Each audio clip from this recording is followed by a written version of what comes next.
Hey everybody, Stinger here. I want to invite you to a pretty cool podcast. Watch this film at nice. Have a good time.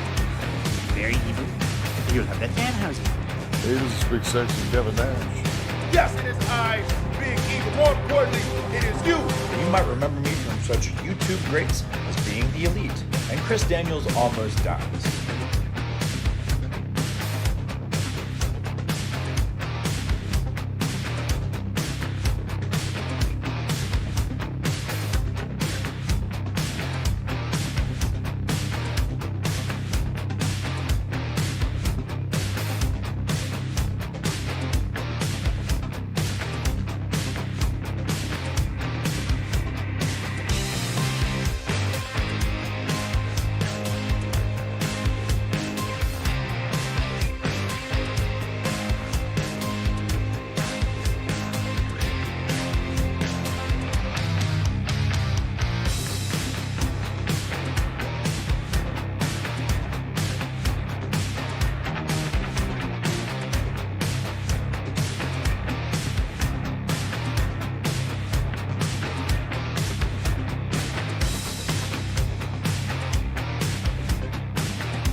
Happy Sunday evening, everyone. What's going on? Welcome to another watch-along. This is going to be a fun one because we are approaching the 20-year anniversary of WWE Invasion, shortly after the WCW buyout.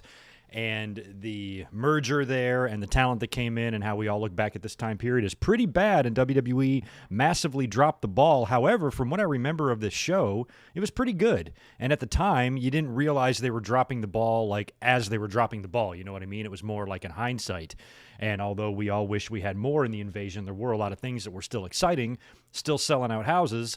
Pay-per-views are still doing really well, and I was actually at Survivor Series in 2001 when they finally had the final match that put WCW out of business. So this is really a big part of my wrestling memory. I remember a lot of what I was doing around this time, and I thought it would be a fun one to do on this Sunday. So we're not on the exact 20-year anniversary of this show. We are, a few days ahead of that, but it's really the only day this month that I have available to do a watch-along. Next week, we got Money in the Bank. We're going to be up here 1 week from tonight doing a live watch-along, live reaction to Money in the Bank. So not only are you going to get a review, but I'm going to be up here all night long watching the show. That's going to be a lot of fun. And other than that, it's then it'll be after July. I'm on vacation, then it's August, and then it's too late to do the Invasion watch along. So this is the night to do it. Hope you guys are having a good one. I had a good time on Twitter earlier on today watching that Euro final between England and Italy. That was some fun shit. I wish every game could go to penalty kicks. That was pretty awesome. But for me to not really care much about it, to watch the excitement there, all that stuff going on in Wembley was pretty fun today. So I feel bad for England. As a Detroit native, I can sympathize with just having years and years of loss. So I get it. It sucks. It's never fun. And my heart goes out to all my England listeners because I know there are a bunch of you. We Are Pro Wrestling says this is the most bought non-WrestleMania pay-per-view in history. No shit, huh? How about that? Can y'all hear me and shit? Let me see. All right, we're looking good. By the way, thank you to everyone who was here yesterday for the podcast. What a disaster. Very rare bad day in Gregland yesterday. It just wasn't a good day overall. Had the mic issues on the podcast. I got my ass handed to me at work. Found out I had a cousin that passed away yesterday as well. Just not an overall good day. So today, things are much better. Things are looking up. And yesterday during the podcast, my microphone wasn't coming up, and I could not figure it out. I was kind of scrambling to try to troubleshoot this. Couldn't figure it out. Finally, I just gave up, and I was like, I'm either going to have to cancel the podcast or just use the webcam microphone and use that audio just to do it. So we did it. It sucked. I hated it doing that yesterday. And then when I got home from work and I kind of analyzed and examined the evidence of what was going on, it was actually just the power supply cable was bent, and something happened, probably due to a cat.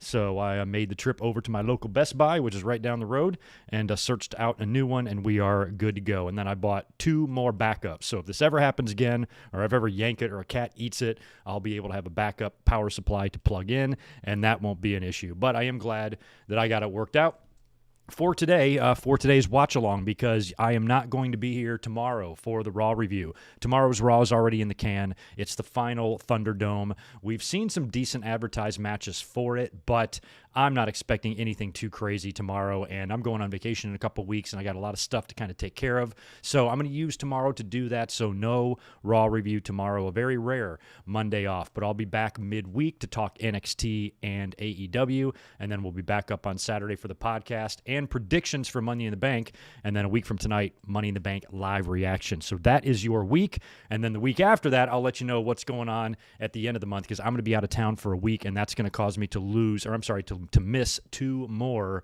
Raw reviews. In addition to the Raw review, I'm going to miss after SummerSlam because I'm going to be there. So busy summer, not only in my life, but on the channel. So stay tuned. Hope you subscribe, stick around, like this video, and pull up WWE Invasion on your Peacock. While you're doing that, I'm going to knock out these super chats. And as usual, for those of you who have done these with us before, you know the drill. If you're new, there's a timer right above my head. We're going to do a countdown once everybody is pulled up and queued up on the network. Get all your zeros across the board there on your Invasion. And then together, we'll do a countdown, hit play together, and we will just follow along with the timer above my head. That way, if you pause, if you buffer, if your power goes out, or my power goes out, or anything like that, all we do is maintain the timer. That's just the number 1 rule. And if you do that, you'll be able to follow along easily if you're on Peacock. If you're somewhere else, WWE Network, or I don't know, wherever else you're watching it, you might not match up perfectly, but still should be able to follow along somewhat. So in the meantime, go over to the cock, pull it out, and whip out WWE Invasion 2001. The date on that, I believe, is July 22nd, 2001. And let me knock out the Super Chats from the ones that are here waiting. George Morris, there you are, man. Took me a minute to find you. Thanks for the $5. Welcome back. Hey, Greg, how are you doing? WWE Invasion, 7 out of 10. Holy shit. A not 0 out of 10 ranking from George Morris. This is a big day. This is a big day in the history of the channel. 7 out of 10. This was a bad time in my life, the summer of hell. My girlfriend was working at Hooters, right on. I actually went to a Hooters, I think, in 2001. I was living near the beach in Wilmington, and I had a Hooters right down the road from where I lived, actually. And I remember watching this pay-per-view in my apartment. I just moved there. And so this was the first pay-per-view I had seen in my new place, in my new beach residence. And it was pretty awesome. And I just remember going nuts for it, and Austin, you can kind of smell that Austin heel turn, you know, and even though it was weird, the matches were still good, had a lot of excitement. I haven't seen the show in years, so it's going to be fun to watch this again for, you know, the first time in a while, but I do specifically remember the Hardy RVD match, which was really good. I know the 10-man tag was fun. I think even there were a couple referees fought. I think Torrie Wilson had a match and shit like that. So it was still a hot environment, a hot atmosphere. I remember the crowd being jacked for all this stuff, especially the build-up when they were kind of teasing Austin going back to being a babyface, and Vince was trying to convince him to, you know, fight for the WWE, and he came out and stunned the shit out of everybody. So, you know, he would wind up turning, you know, I guess in this. But it'll be fun to see this again for the first time in I don't know how long. Good to see Deshaun Robinson here. Jay Lambo, Ben, Raymond, Charlie. We Are Pro Wrestling. I got you earlier. Ernie Garcia. I should say hello to you. How Wheezy is in the house. Nice. Got some monkey wrenches. David Brown is back. Colin Wright. Ben, Tatiana, Trayvon Williams, Jonathan, Lyman, Brand, Anito, Jack, Raymond Frand, Wilbert, Sam, Jet the Hawk, Big J.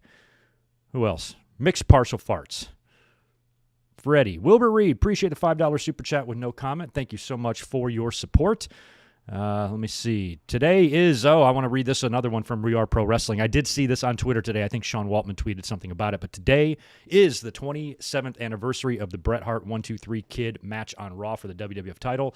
Still one of Raw's best matches ever. Of those early days, I'd say of the first 3 years of Monday Night Raw, it was easily the best match. Maybe even the first 5 matches of Monday Night Raw. Sean had some good ones, you know, maybe in like 95, but that Bret Kid match was so good, and I'll never forget watching it because I was a huge Bret Hart mark, senior in high school, fucking freaking out. And I'm watching that on a hot summer night, and in my mind, you know, because I'm such a Bret Hart fangirl, you look back on it, you know, you say there's no way he was going to drop the belt to 1-2-3 Kid that night, but I actually thought he might. And I was like kind of watching it with one eye open, and I was even kind of changing the channel like during near falls. Like I could not bear to even see Bret get pinned, and the way WWE's business was, and they were, you know, running Raw in these tiny ass buildings, you know, and to me, I was like, I couldn't put anything past them. I was like, this is a weird time. They might just put the belt on the fucking Kid.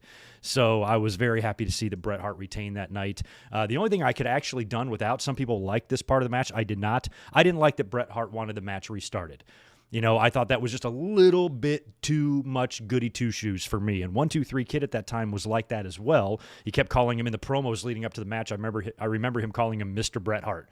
And Mr. Bret Hart, you know, thank you for the opportunity and all this. I'm like, it's way too much respect. I get respect. I get that. I like that in wrestling, but that was like almost a little bit too much of it. But the match itself was incredible. And if you've never seen it, it's worth a watch. Pull it up on the cock, wherever you can find it. Multiple Bret Hart DVDs, I'm sure, has this thing on there.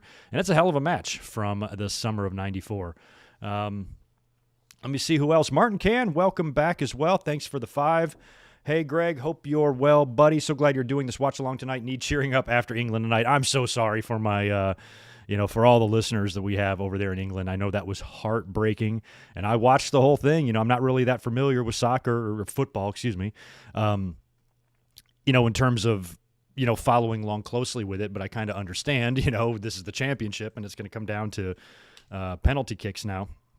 And that's some fun shit, and it was kind of back and forth. I think they jumped out at first, and then there was a big save, and, and Italy was able to come from behind. And crazy shit. It's got to be heartbreaking. Showing everybody in Wembley Stadium there watching that was pretty crazy. It was like a Raw after Mania crowd. It was quite the energy.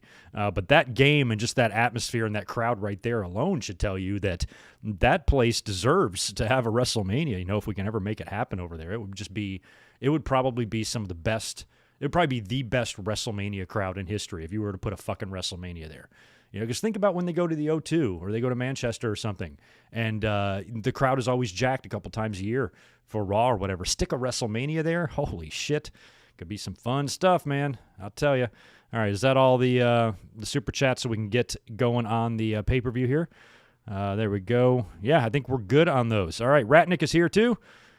Firestar, I almost called you Fart. Firestar Hart is in the house as well. Nice. All right, so we got a decent amount of people in here now. I'm going to get my Peacock pulled up. I've got Invasion up here. And like I said, depending on what platform you're watching on, if you're on Peacock and you get ads or whatever, when the ad is over, just sync your shit up to mine and we'll be good. And I got two mouses going on here, so I'm going to get mine pulled up. And I'll give you guys a heads up when we're going to do this. We'll do a countdown of 3 and then hit play together. Let me just make sure mine's working.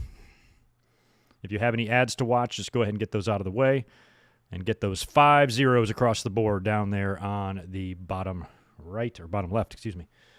All right, I'm queued up over here. Hopefully you guys are too. I'm going to have another sip of this cold one, and we'll get to go. No, what my cat did was not perfect. It was not. It was annoying. It might have been me. I just kind of like to blame them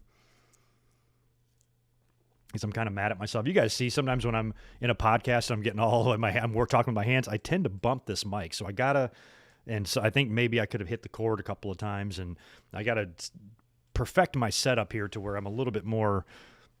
I've got a good setup, but I mean, there's a few things I could tweak on it that could probably make streaming easier and less prone to technical difficulties. You know what I mean? I'll work on it. All right. I am pretty much good to go over here. So when we hit play together, that timer above my head will start moving. You guys get it all queued up. Get your index fingers on the play button or your thumb on the remote control on the play button, whatever you're using. We're going to click this together. Hopefully it works. It's very difficult. All right, here we go. If you guys have got your Invasion pulled up, we are ready to rock now. On a count of 3, we're going to hit play. All right, I'm ready to rock. Here we go. 3, 2, 1, play. Perfect. All right, we're there. Rolling on my end. I don't know how many watch-alongs I've done now this year. Probably close to a dozen. Maybe 8 or 9. But I've always managed to hit play perfectly. Oh, yeah, this old intro. Their video package. They did great video packages back in the day, didn't they, for pay-per-views around this time period?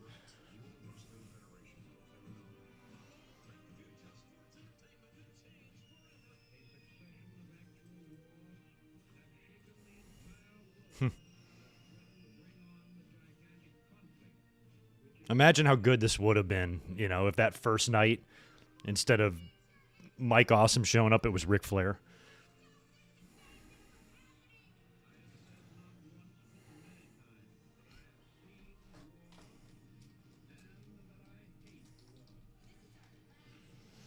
I'm just going to put this on Twitter that we're live for those who don't know. And then for SummerSlam, they would do the Let the Bodies, right?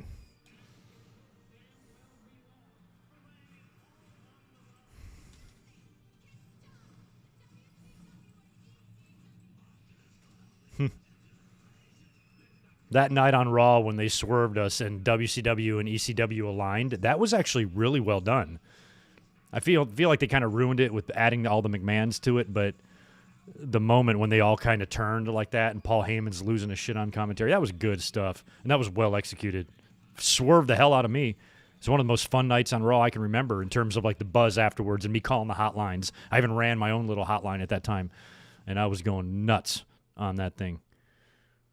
Where the hell is my thumbnail for this? There we go. There we go.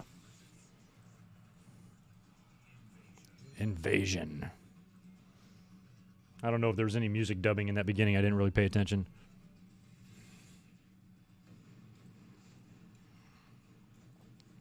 Pyro going nuts. By the way, smash that thumbs up button for us if you don't mind as we're going through here. Much appreciated.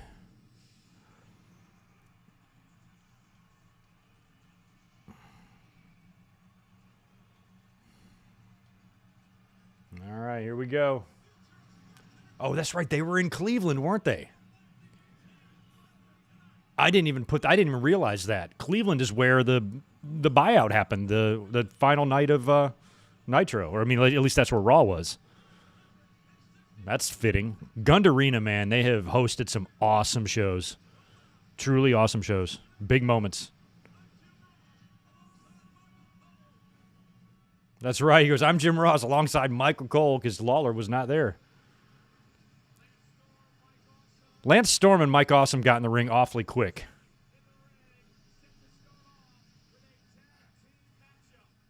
Did we skip ahead or some shit? Anyway, if you're watching on Peacock, they edited something there. I don't know what. Let's listen to Lance. Yeah, Angie, this was pre-9/11.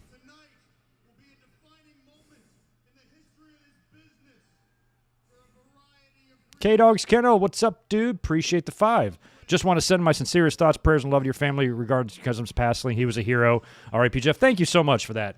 Yeah, that was a devastating loss. He was a little bit older. He was like close to 60, and I saw him at my grandmother's funeral last year or year before last, and he's a lifelong firefighter. And this plane, he was fighting fires in Arizona. Plane went down. No survivors.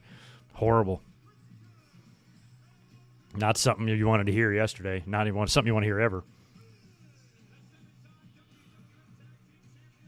Oh, yeah, that's right. Edge had just won King of the Ring. Christian's got the trophy.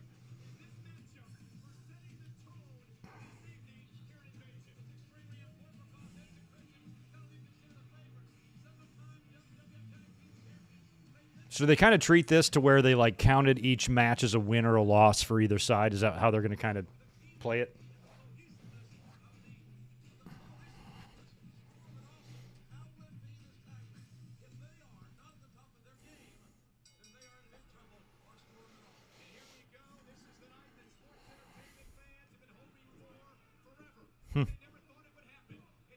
Sports entertainment fans.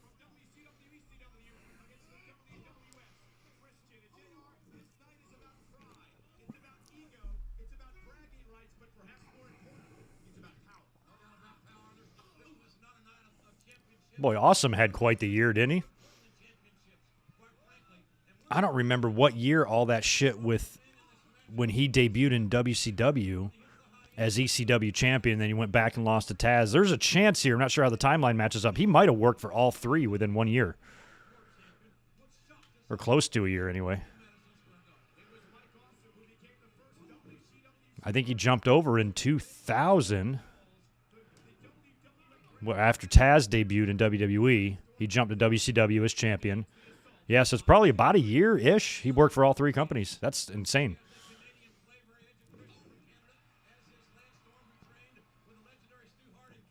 This is like really the first encounters of Storm and Edge and Christian.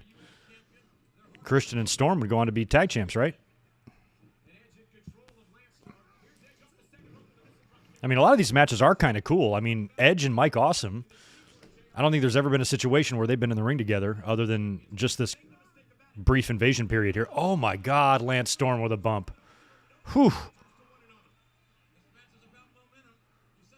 Oh, Christian. Oh, that was almost 2 botches in a row.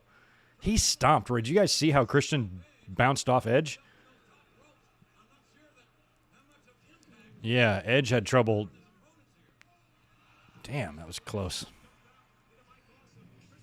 Oh, yeah, the Un-Americans. I loved the Un-Americans. They were awesome. They had the flag upside down. Oh, great.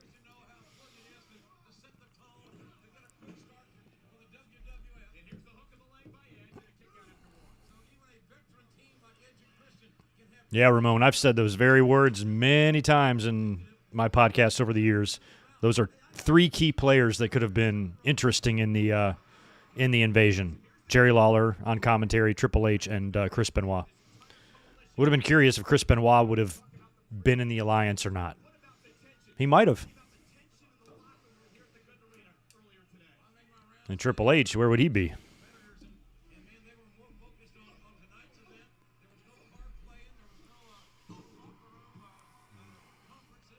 Shout out to the Greg sign in the crowd there. It's not me, by the way. I was not at this show. Oof.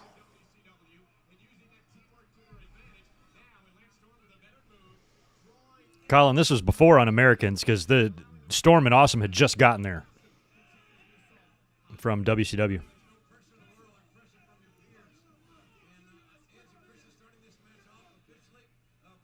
Yeah, China left right as all this was kicking off.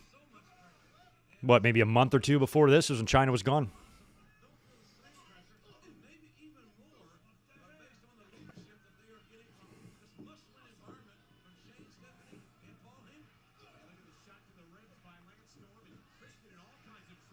Shout out to referee Mike Chioda looking young.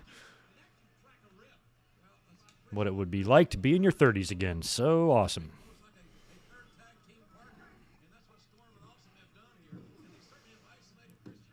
I was always a really big fan of Mike Awesome. He was just stupidly agile for someone his size.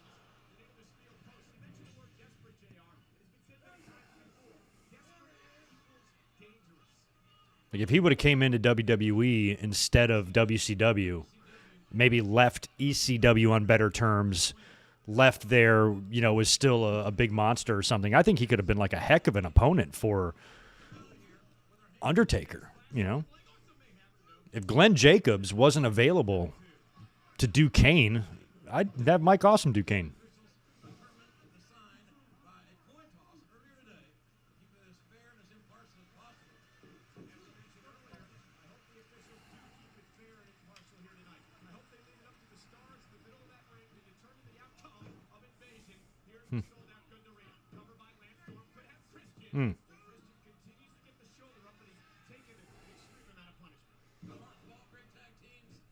Yeah, I actually just saw a picture of Triple H and Stephanie's wedding randomly a couple days ago.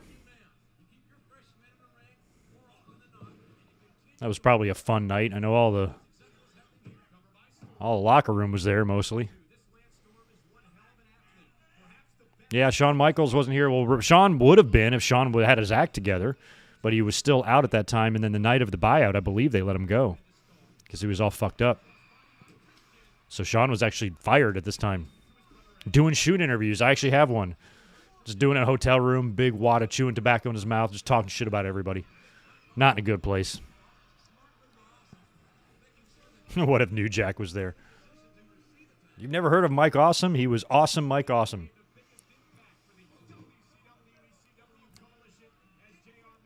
But, of course, WCW, not that WWE wouldn't have done the same thing with him, but WCW made him a weird gimmick, like an Eddie Money fat chick Thrilla. Is that what they called him? Some shit like that. Like, ridiculous. Russo and Ferrara. Oh, my God, there's an Olsen twins sign in the audience.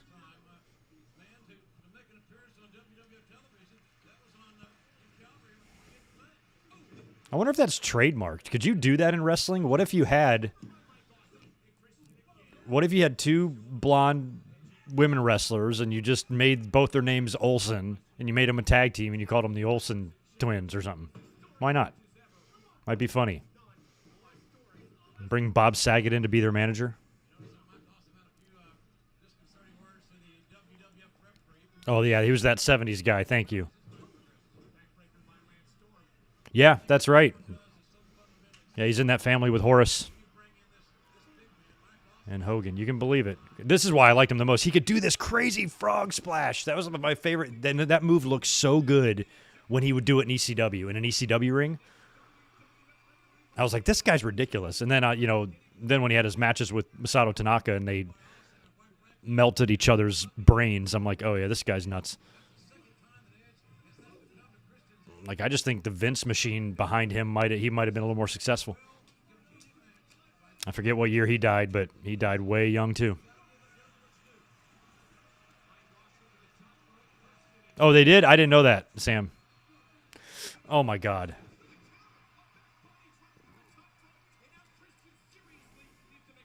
Well, I like this because I have no earthly idea who wins this match, so it'll be a surprise to me.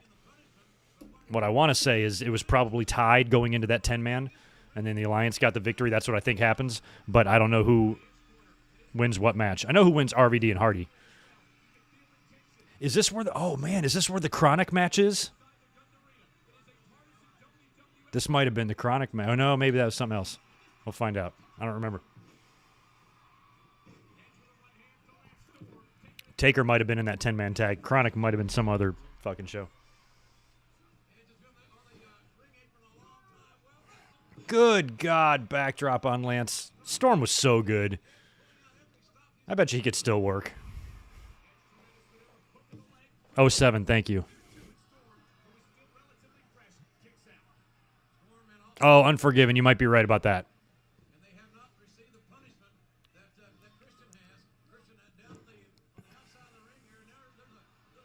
I don't want to Wikipedia it because I don't want to see who wins the matches. Oh, my.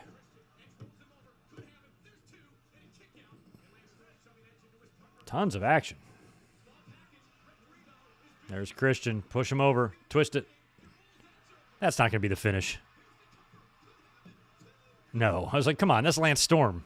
It's Lance Storm, baby. Yeah, Taker's in the 10-man tag. Okay, so that was Unforgiven. So that's coming up in a couple months. Chronic's one-night stint. And I was happy to see them there because I liked both. I liked Crush. I liked Bryan Adams a lot. I actually met him in a Waffle House on his last night in the company before going to WCW. I think Taker got him in, and then they just sucked so bad. But from a physical standpoint, Chronic was probably one of the best-looking tag teams I've ever seen. Ridiculous.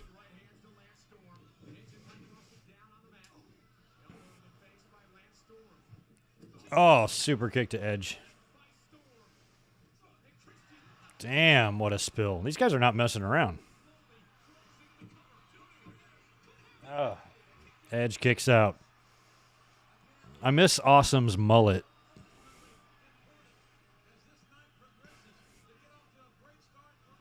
I hated that WCW logo they made.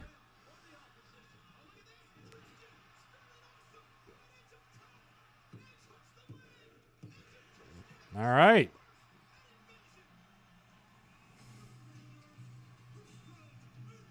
Like if it was bad enough they already didn't have like recognizable WCW talent. Now they make the logo unrecognizable. Like it would have been much more fun if they just had some familiarity with and something the fans recognize from WCW to be a part of this.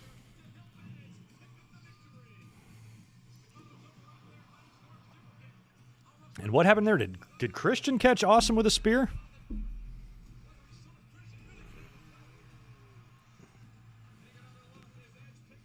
Yeah, he did. Interesting finish. I would have had that reversed. I would have had Edge hit the spear and had Christian pin. Awesome. Look at Vince. Look how young he is and spunky. What was that? What was he doing with his hands? Regal, collared shirts and Speedos. Not a great look.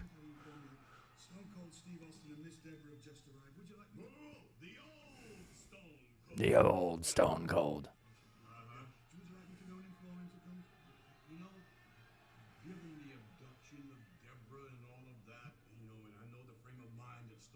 Abduction of Deborah.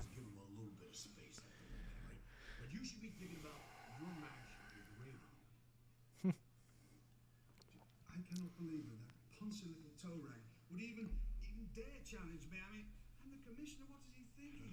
I don't know what he's thinking, but all you have to do is to go out and do exactly what George Washington did to King George's redcoats in the Revolutionary War. Absolutely smear them, bloody them up. Vince, I don't watch WWF for history lessons.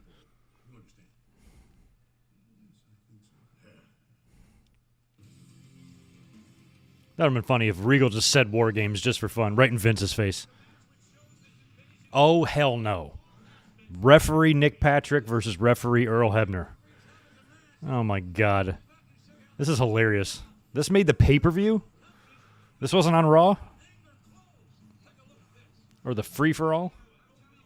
I love that they even got the refs in. I can't believe they gave Nick Patrick a job. And he stuck around, too. He was there, SmackDown referee for years, wasn't he? I don't know when I stopped noticing Nick Patrick on TV, but he was there for quite a bit.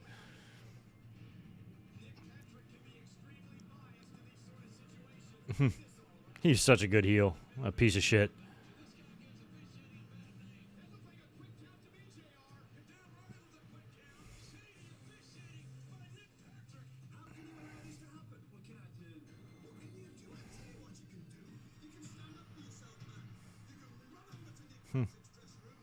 Look at Earl laying the shots in on Patrick. That's so funny.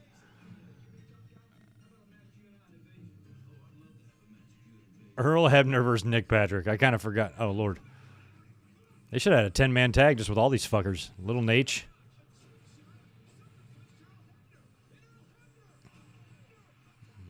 Oh, God. Lita. Was this Lita and Trish and Tori and Stacy? Holy crap.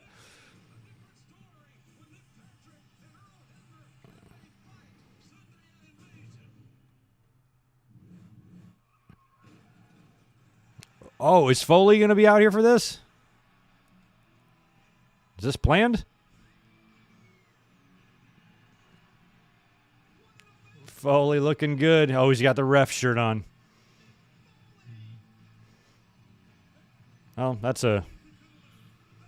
Oh, he's got his nice sweatpants on. He's got Sacco already tucked in, so you know Nick Patrick's going to be eating that. You got a wrestler refereeing a match between two referees. That makes no sense, but whatever. It was 2001. Twin Towers were still standing, man.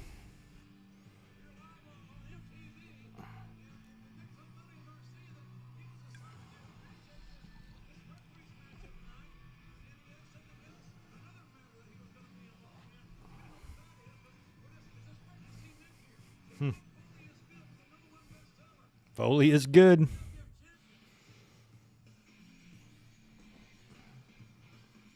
Lift my chair up a bit.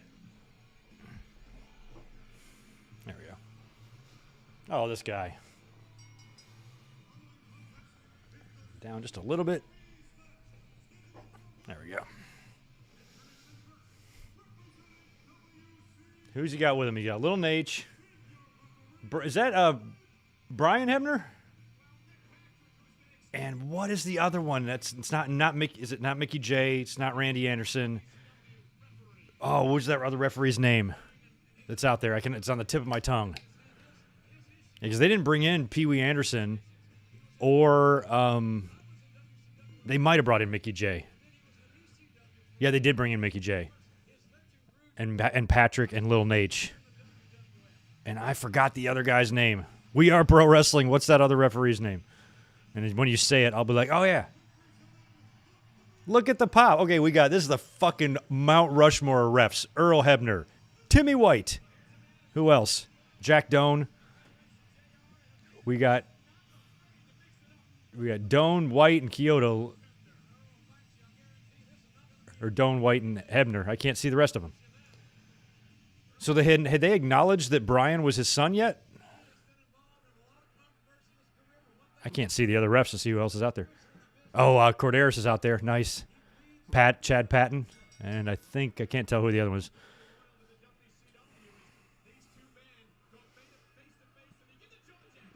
It's a fucking lumberjack match. Oh, Earl. Look at Earl can sell. Oh, Teddy Long's out there too. Oh, WWE has a much better referee crew. Look at Earl. Jesus, Earl. Wow. That's a bump if you don't know what you're doing. It can fuck you up. This match is actually pretty good so far for the first 9 seconds. This match doesn't need to be any more than 2 minutes.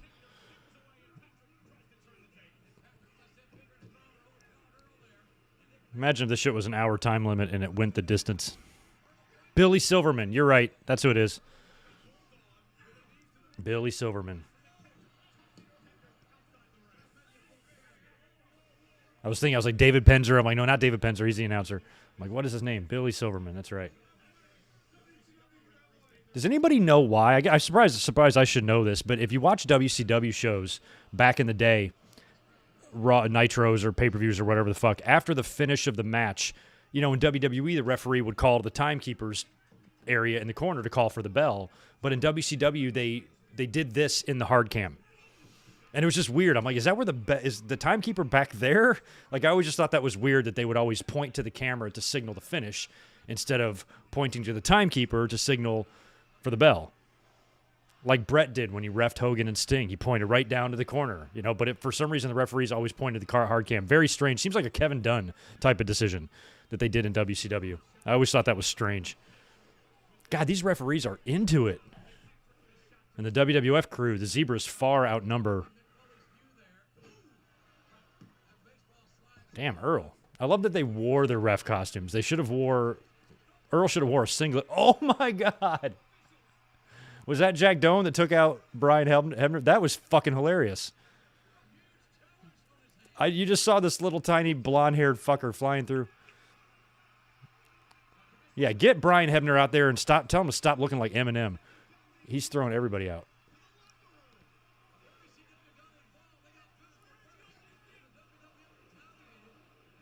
Foley taking care of business. Oh, my God, his pants are ripped. Look. I can see Mick Foley's inner thigh. And so can y'all.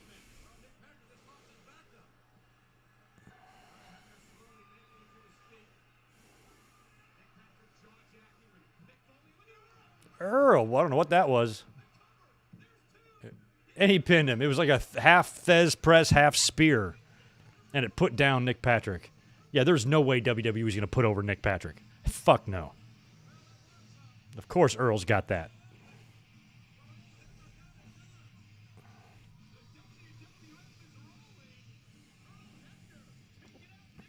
We love Nick Foley. That's hilarious.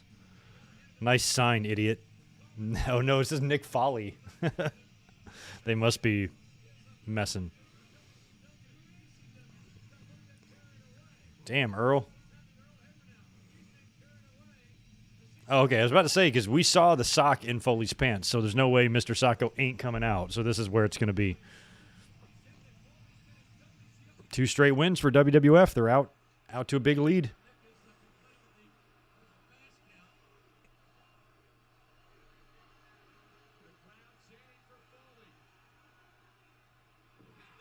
Down goes Nick Patrick. Mick Foley was only a year and a half away from, or a year away after retiring. God, that hole in his crotch is crazy.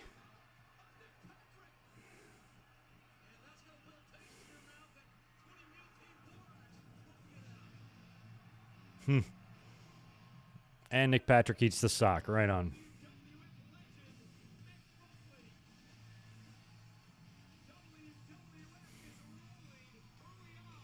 Yeah, they got a big lead, 2-0. Invasion should have gone to penalty kicks.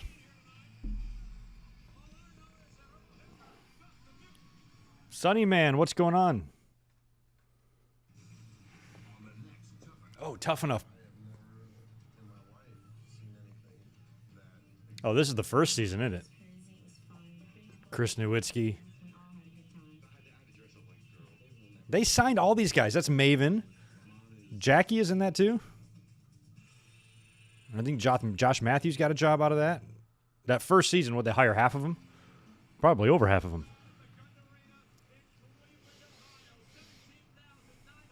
Sold out in Cleveland.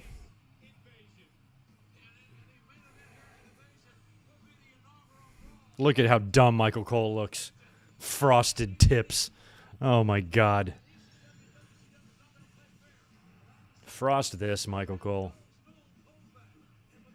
All right, so this is the 10-man. DDP, Booker, Rhino, Dudley's, Kane, Taker, Jericho, Angle, and Austin. It's a hell of a five-some on WWE's side. This fucking mismatch, man. WWE's got the far stronger team. By a mile.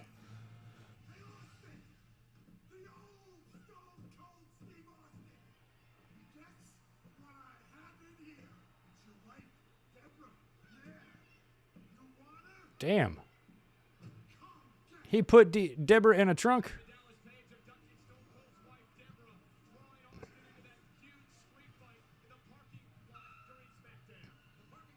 And they took off with Deborah in the trunk. Oh, shit. Austin's going to...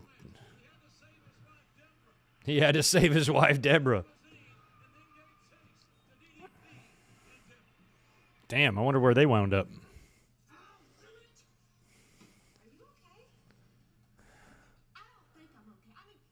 Oh, that's Sarah. Holy shit.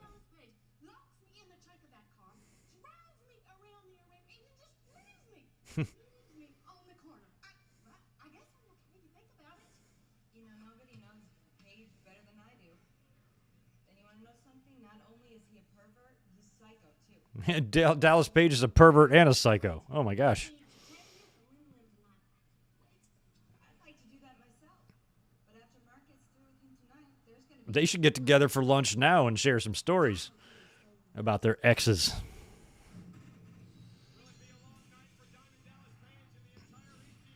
Okay, O'Hare and Palumbo in the APA.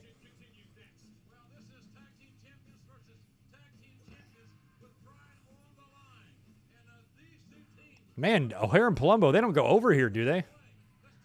WWE's already up 2-0.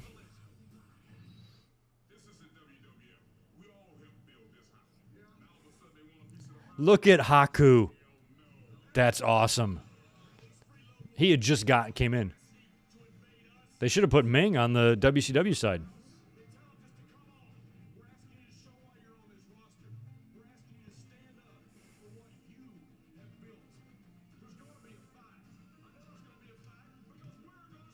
Look at Bradshaw and Taka.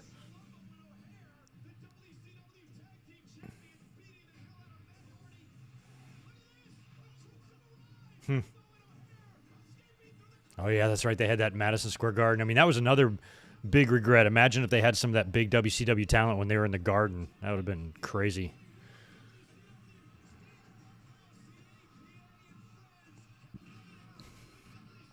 Oh, I didn't even catch that. She called The Undertaker Mark right there? I think I kind of remember that. He was the badass at this time, so. They called him Mark during the Ministry as well. Mark is believing his own gimmick, they said.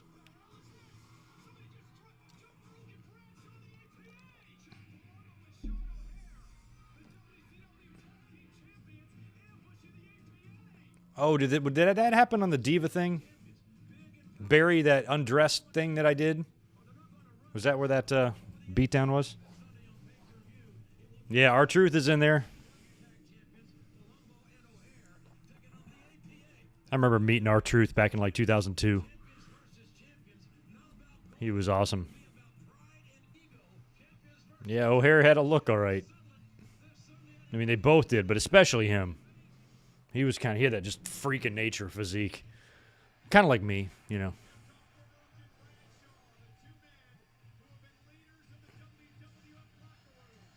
Very cool stage. They haven't done one like that in a while, have they? Where it's kind of come down each side? Maybe one of the Manias.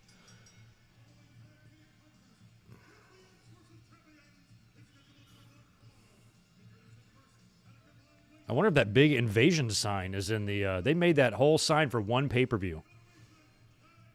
It's probably in the warehouse. Nice. Matt Divas Undressed magazine on your birthday in August. Holy shit. Okay. PlayStation 2. What number of PlayStation are we on now? 20 years later. Are we on the 5th one?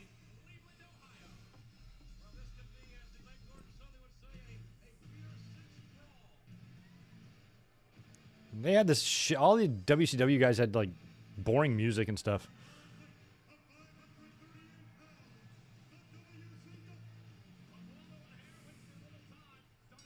Palumbo at one point later on, like I mean, way after Billy and Chuck and everything, wouldn't they bring him back in and try to make him like the American Badass character? Came out on the motorcycle and all of that. I remember that going nowhere. PlayStation 5. So what do they come out like every 5 years?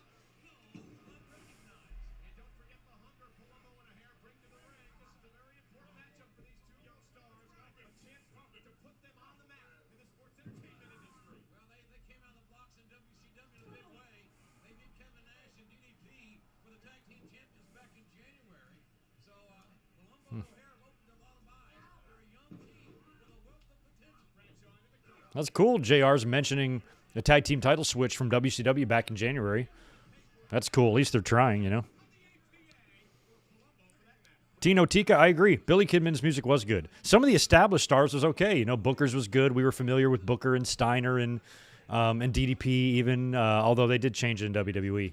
And guys like that. But, you know, some of the more newer talent, the Mike Awesomes, the Chuck Palumbos and O'Hares and stuff, I don't remember anything specifically about their music. It was just noise to me.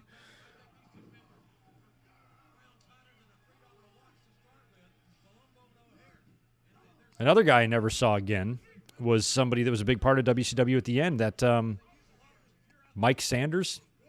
I don't think they brought him and included him in the Invasion, I don't think. He was kind of good on the mic from what I remember, but I don't even remember his deal and whatever happened to him.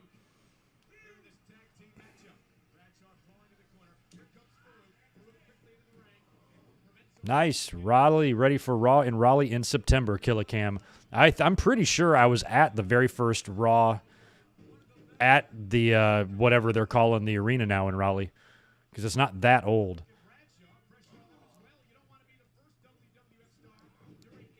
The first Raw I remember attending there, I think, was in 2000.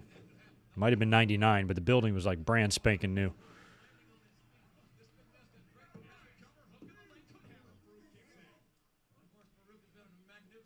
And I was also at SummerSlam in 2000 that was there.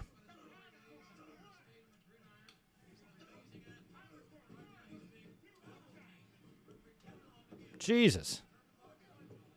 There's a lot of beef in this ring.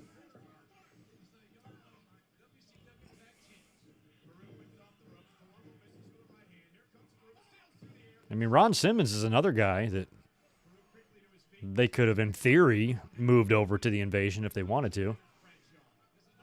I could see him getting on the mic. I'm an All-American. I'm Ron Simmons. I come to this company. They put a blue fucking helmet on me. I could hear it. You know, they should have at least thought about that. Have him turn on Bradshaw. I've been waiting to get off my chest forever. I'm just using this company for a paycheck. But they changed my name and all, you know, and just go off on him. Might be good. Or have Paul Heyman maybe do the talking for him.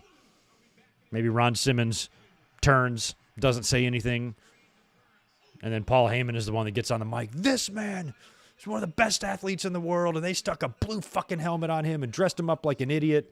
That would be good stuff. It would be some, and it would be a little bit real. They should have thought about that. The Alliance needed some legit WCW guys, and Ron Simmons is former WCW champion. But I don't even think that WWE even considered that during this time. I bet you it never even crossed their mind. I mean, plus you got Teddy Long in the ring here too, who's got a ton of history as a referee and a manager in WCW. Even was managing Ron. So you got a former manager refereeing one of your matches. It's weird. It's all very weird. Yes, Victor, he was.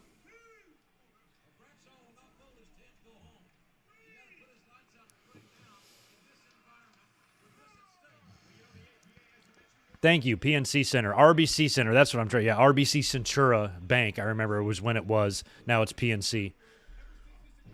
And I believe that's where the Carolina Hurricanes and I think NC State plays their basketball, I think. But yeah, I've been to probably anywhere from like 3 to 6 shows in that building. I don't know how many exactly, but a bunch.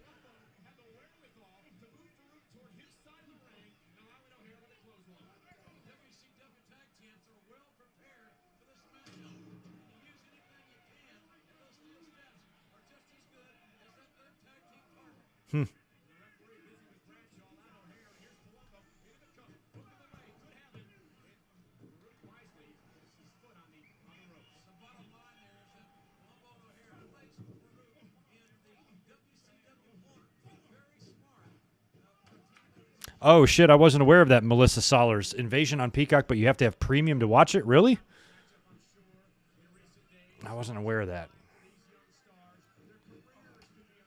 Yeah, I think I pay, I think it's two, is it 2 separate charges? I know I have the thing, and then I have the premium tier, and I just basically pay a total of $10. Well, hopefully that doesn't throw anybody too off here. Otherwise, let me see. I forgot about this. See if I can find it.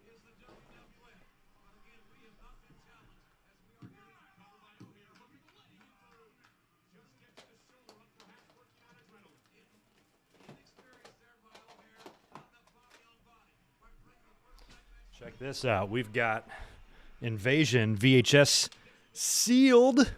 Totally sealed. Yeah, right there. We can pop it in the old VCR. I forgot to look at this earlier. Oh, maybe it's not sealed. Maybe it's just plastic wrapped because there's a tag on the back. Cool. Anyway, order yourself a copy. You can pull it up on VCR.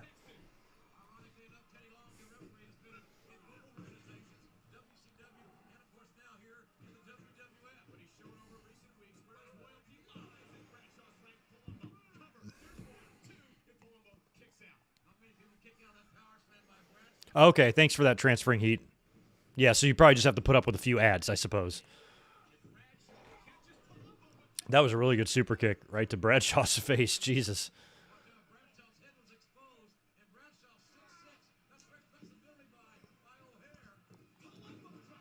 It's an interesting snake eyes, basically.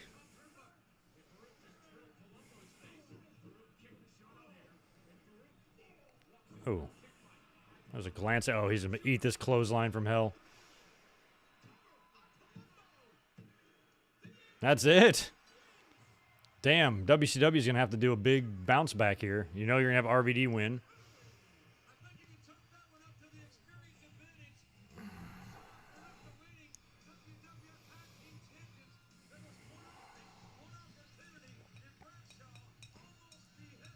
Mom, don't forget to tape Celine Dion the concert.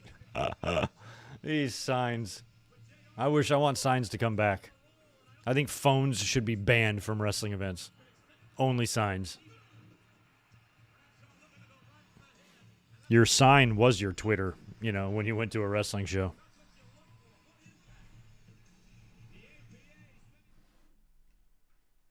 They want an invasion, and they get what they deserve, an annihilation. Which, of course, brings us to the main event. Brings us to your participation. Okay, yeah, Victor, I think I have Premium Plus.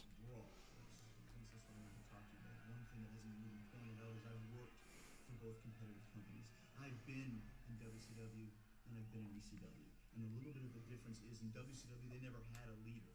They never had a head, a figurehead. The inmates ran the asylum, anyone did what they wanted. But ECW has always had, and still does in a lot of ways, have a very psychotic and lunatic leader in Paul E. Jericho trying to inform Vince about shit he knows nothing about. I mean, just look at this guy, the bovine, chunky, chubby, portly, Bovine and chunky. Bovine. I love it. falling off. He looks like a big white Shrek. Jesus. A white Shrek. Physically, that's how ugly he is. Yeah, signs and disposable cameras. I had a ton of them. Those yellow Kodak disposable cameras you buy the 7-Eleven. Took the shittiest pictures. I got a shoebox full of pictures from shows. You can barely see any of them. It's just cloudy and my thumb's over the shit half the time. Ugh. If I had an iPhone 12 in my pocket during the Attitude Era, I would have some pretty sweet fucking pictures and videos. What you're saying is that after tonight is over, They only exist in my memory. ECW will never, ever be the same again. Again, Vince looked like he had fun doing that. Look at Billy Kidman hanging out with the McMahons. He goes, hey, when all this is over, can I be a producer for you guys? I'm good at sitting in the back on monitors. Give me a headset. I'll look great. Stephanie, who crimps their hair, even in 2001? You can do this. You need to take X-Pac out, Billy. That's what you need to do. You need the cruiserweight champion. Again. He's fast, okay, and he's going to hit you hard. You need to outsmart him. You need to get the job done. It's all under control. Under control? Under control? Where the hell did Heyman come from? Was he sitting back there the whole time? Or did he come through a portal from another dimension? He might have. He just came out of nowhere, materialized. Relax. I am the WCW cruiserweight champion. I'm going to show all you why they say X-Pac sucks. Oh, it's X-Pac and Kidman, huh? Well, Kidman's got to win this. Zane G, oh my gosh, yes, best wishes out to you. You're in the hospital since July 4th weekend.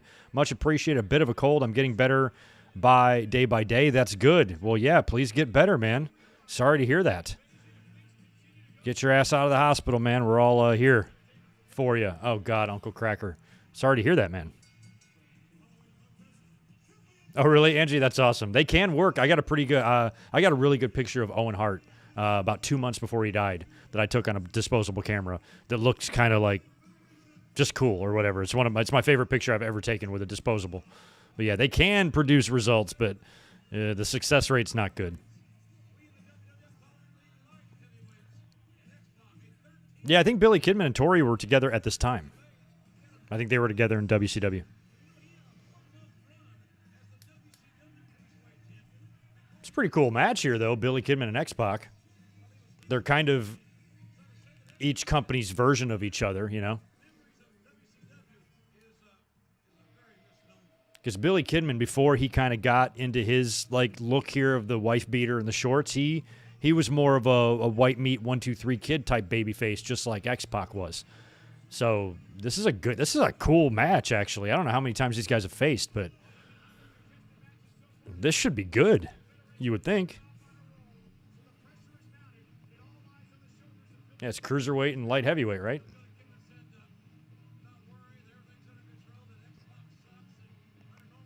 And X-Pac, there's so many guys in the company that had worked for at least 2, and some have worked for all 3. Lots of guys.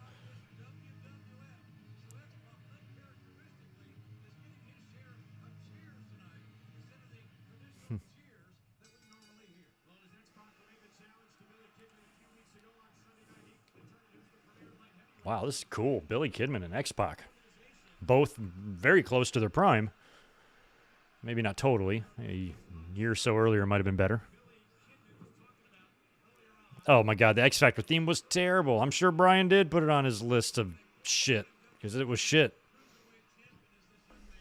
Uncle Cracker. I wasn't a fan of that time period in music. It was all that shit, and it was just so much Backstreet Boys and so much Britney, and there was very little that I enjoyed music-wise from that era.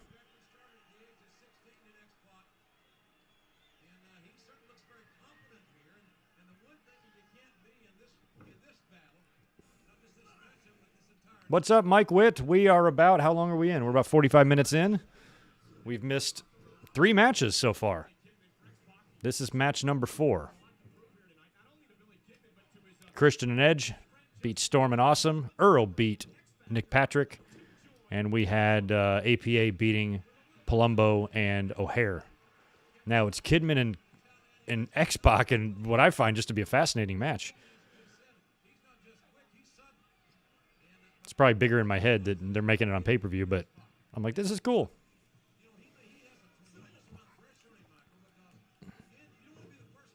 Yeah, I did like Ravens Flock Billy.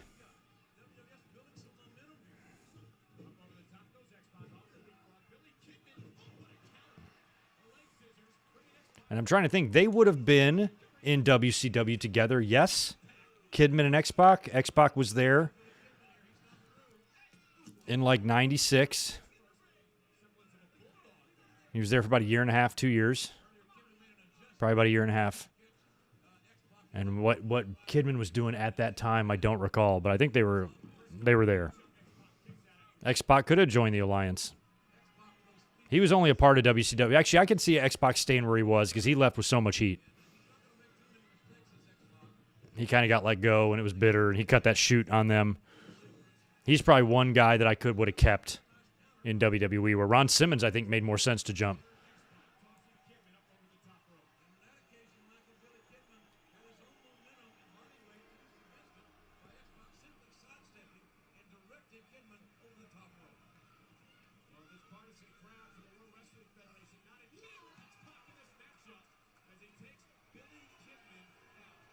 Did anyone get a free Slurpee?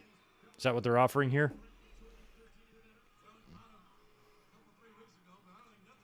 They printed all these ring aprons, that big-ass sign. They did all this for one night. They never did another Invasion.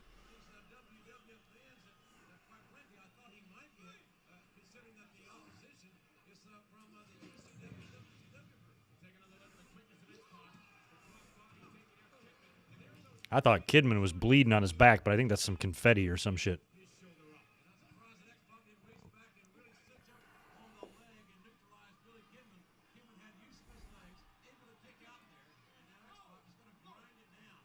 No.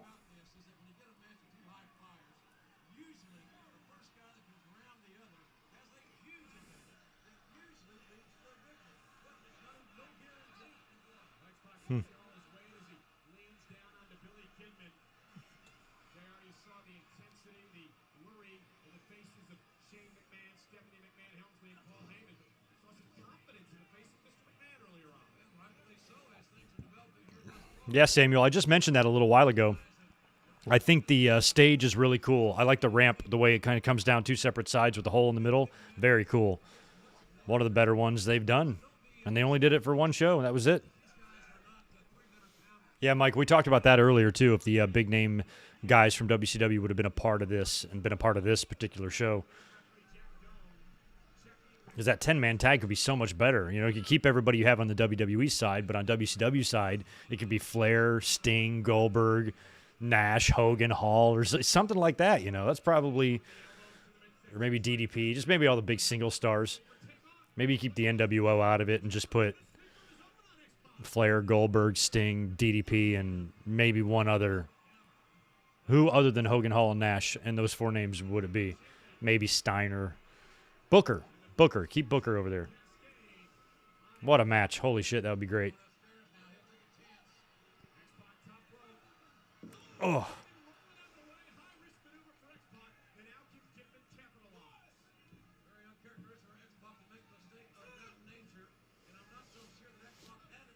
Kidman looks like a little better shape. X-Pac, I think, was doing some drugs around this time.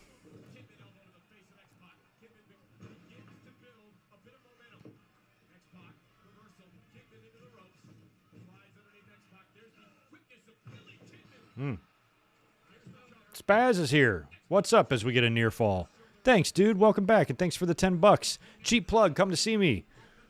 Bring a ranting dickhead. Oh, being. I thought I said bring a ranting dickhead. I'm like, where do I find that? Come see me be a ranting dickhead. About SmackDown stealing 3 of my favorite black and gold stars, available now on YouTube and podcast. Big love to the chat, Greg. Hope you are well, man. Yes, thank you, Spaz. I did see your DM earlier as well. Still don't know what's going on with that, but thank you for those kind words. Yeah, I guess you're referring to Friday night. Shotzi and Tegan and Tony. Probably more to come, which sucks. You feel like you're 9 years old again watching this? I'm envious. I was 24.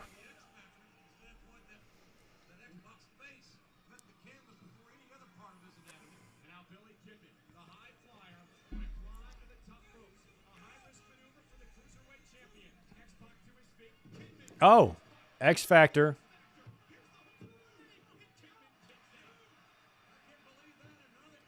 Me neither. That's his finisher, isn't it?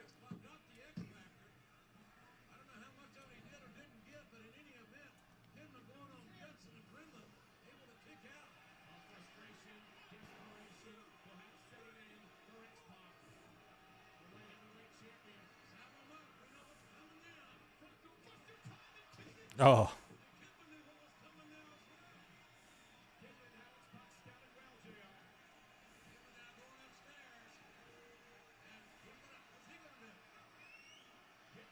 Damn. Oh, damn, he had such an interesting shooting star. And he got him.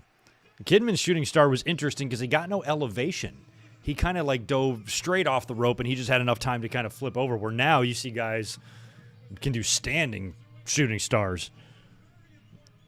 But Kidman and like Mark Marrow and, you know, just a few people that were doing shooting stars around that time.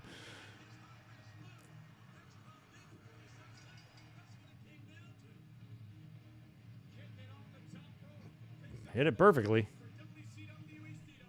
Matt Seidel's got a good one, too. Oh, Stephanie's... Oh, here comes DDP. Let me tell you, bro. Deborah, she's sweet, but she's no sound. I mean, you know what's going on. We are not talking about Thursday night. DDP, we're talking about tonight, man. Get this over. That's a good idea, How Weezy. Thanks for the $2. Put Bailey on commentary, and her and Pat just fuck with Cole the whole time. Hell yeah. Oh, wow, Melissa. Yeah, I'm just a year older than you.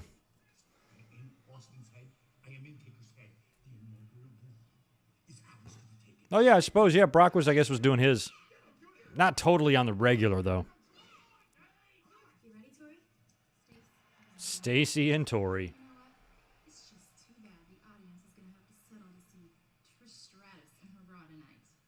Oh, of course, it's a bra and panties match. Why not? Voluptuous breasts. Tori Wilson. Your breast and my ass. Oh, my God. All the way up to here. And no one looks better in panties than me, especially Lita. The only way I could look better would be to be wearing none at all. Oh, my God. But since the audience isn't going to see it, I think there might be two people that we could give a private showing to. Maybe after the show we can give a private viewing to Matt and Jeff Hardy. Oh, no, don't. Not them. Good mic work needs the private viewing. Oh, Jesus. You thought nothing of that shit at the time, but now watching it, it's like cracks me up. I'm like, oh, my God. WWE probably wishes they could take some of that back. Here comes Raven. Might be another victory for the Alliance here.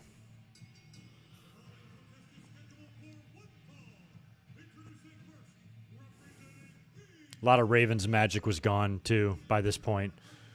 'Cause I always liked him.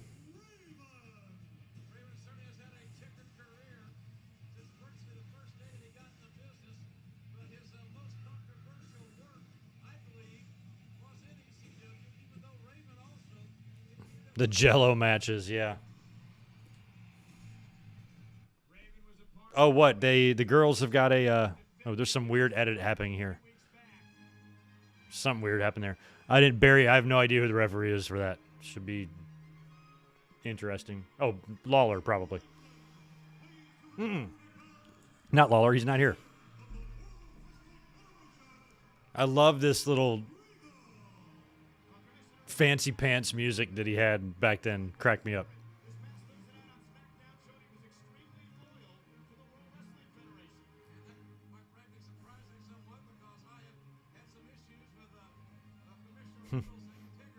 He's another guy that would jump to the Alliance, but I almost thought it would make more sense for him to do it earlier than he did. All right, we got Regal and Raven. Contrasting styles, to say the least.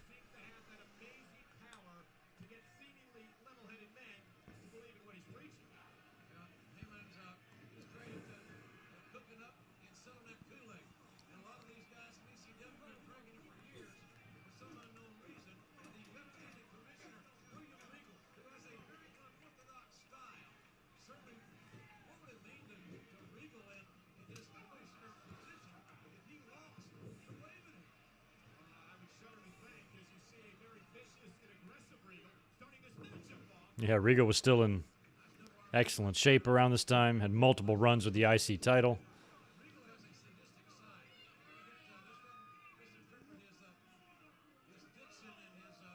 I always loved Regal.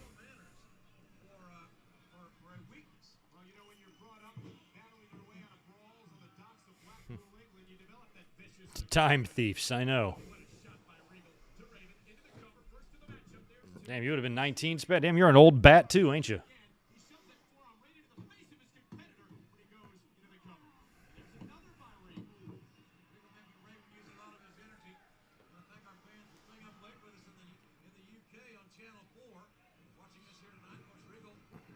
Oh, Mick was the referee. Really? He was on multiple ref duty. I hope he fixes his pants before he gets back out here. Before he scares these poor women. With his Mr. Dicko.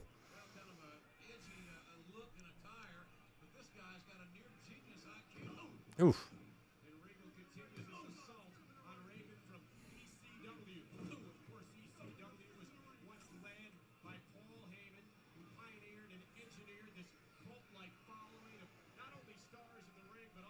I think that, yeah, that promo that Heyman cut, yeah, that was right before Survivor Series, and he just said everything. Said everything in the world to Vince. And Vince took it.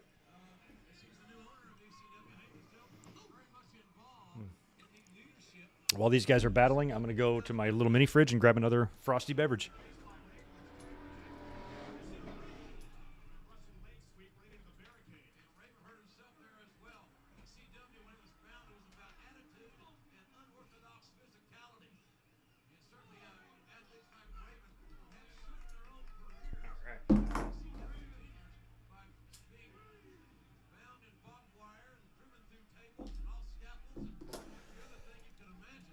All right, we are back. Nothing happened while I was gone.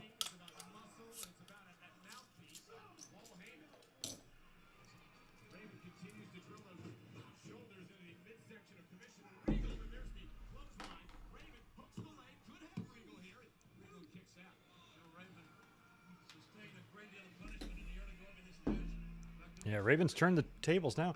Hey, shout out to the Sugar Shane sign in the crowd. That's cool.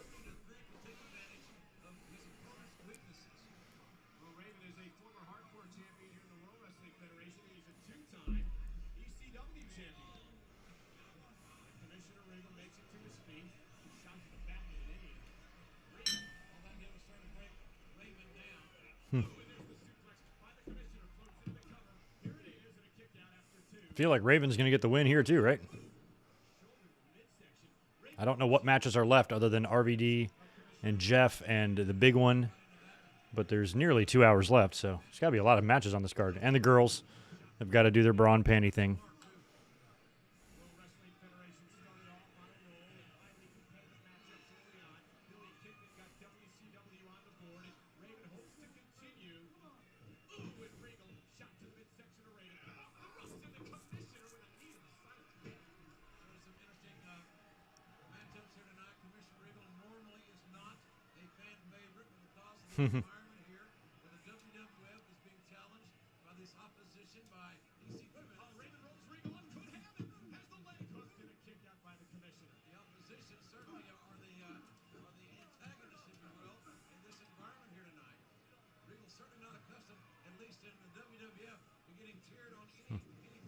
Kind of wish they would have done more with Raven. Had such a good look.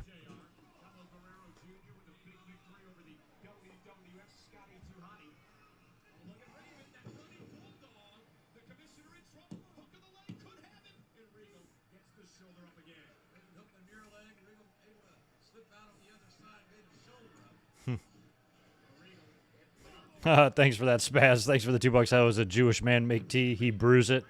That's funny. I do an old Bobby Heenan joke at work. Oh, Regal almost broke his neck. But at my restaurant, we brew iced tea in case anybody wants iced tea. And you brew it in one of these big machines. It goes into an urn. So I always pull out the Bobby Heenan joke. And I tell the staff that I made the iced tea the old-fashioned way. I earned it. But I never heard the he brews it one. But nobody gets my Bobby Heenan quote. They don't understand.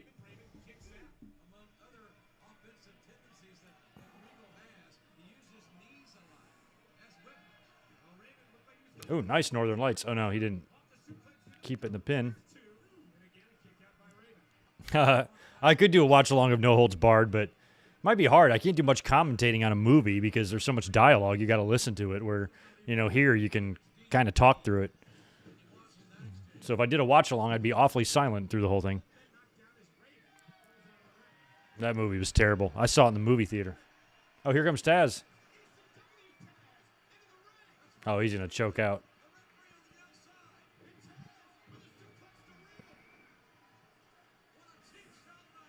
That was it. It just took a suplex, and that's it. Is Raven going to at least even flow him? Yeah, he is. Oh, Raven effect. Oh, yeah, they won't even call it even flow, will they? They suck. Raven effect. Fuck off, Michael Cole. So far, that's the weakest match on the show. Maybe even more than the refs.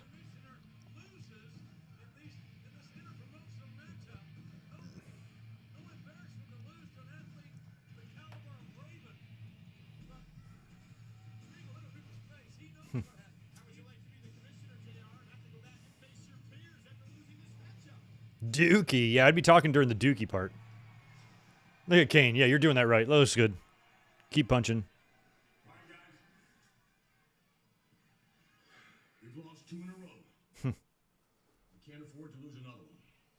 Much less this inaugural brawl. Oh, yeah, they were calling it the inaugural brawl. I forgot. I mean, there's no holding back. Kane, you remember? You remember what happened out there when we first saw that ECW faction? They beat you down like a dog. Now ECW and WCW joining forces.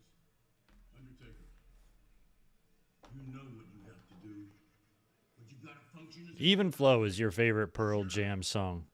It's one of my early memories of them. I have a weird favorite song of theirs. It's on the Unplugged album, State of Love and Trust. It's awesome. It's my favorite.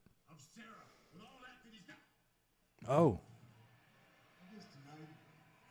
this is the best of the Undertaker. I like how Vince stayed fucking chalk outline. Get your hands off me. Yeah, see, Vince gets off. He gets a boner over aggression. He really does. Well, it's the guy not in the main event. And if anyone should be there, it should be him. Why the hell is the Big Show not a part of this shit at the end? And why didn't he join the Alliance? I know I'm saying this 22 years too late, but the Big Show was a dumb name for a wrestler. I was instantly against it. He made it work for him, but it's so stupid. I understand the Giant might not. It was kind of simple and lacked creativity, but the Big Show?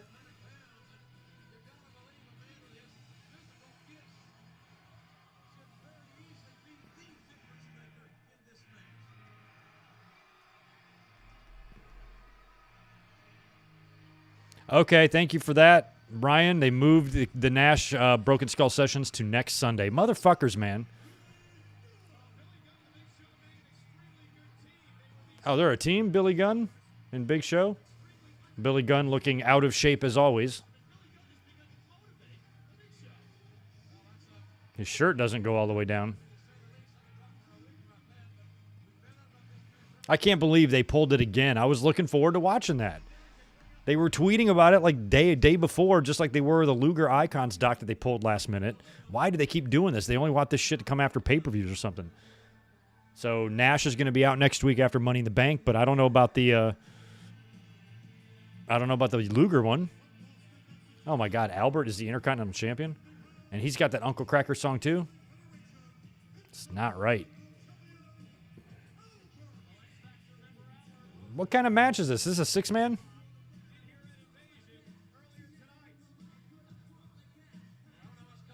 Oh, that song's so horrible. Thanks, Spaz. No, I have not heard of the music group called Cellophane. They mostly rap.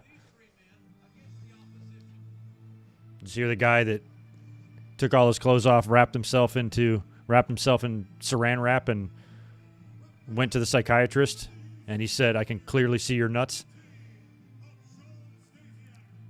Okay, so it's Stasiak, Canyon, and Morris. Wow, Morris and Bloom, a couple of PC dudes, right?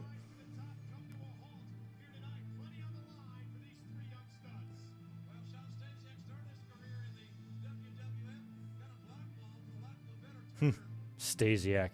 He was a weird situation because Stasiak was there prior to this as Meat and then got fired. Oh, wow. Triple press slam. Holy shit. Oh, poor Canyon. But Stasiak, for some reason, was recording. This is before phone technology and stuff. He was like audio recording conversations or something he was having backstage, and they found out and fired him, and he went to WCW, and then they brought him over when the buyout happened. Very strange story. Whatever, I can't remember the details of it, but something to do with recording people.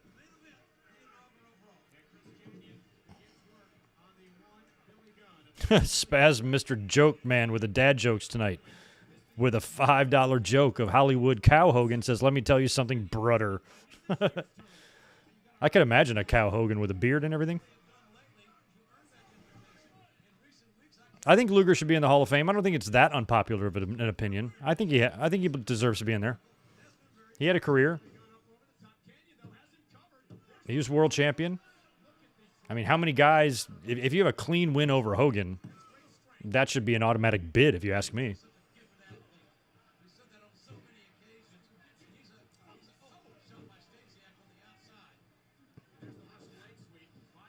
Damn, Canyon was so good. Victor, appreciate the $5 from you. What the hell is wrong with WWE? First they moved the Luger doc, now the Broken Skull sessions. I know. I noticed that last night when I just happened. I was like, oh, yeah, that's up. So I start to pull it up, and then it's just not there. And I'm like, you got to be kidding me. And I immediately go to Twitter, and I think I was finding this out right at the same time everybody else was. So I started seeing tweets. But I was like, oh, son of a bitch. But that was about 2 in the morning my time, which would have been like 5 a.m. on the East Coast or something like that. So messed up.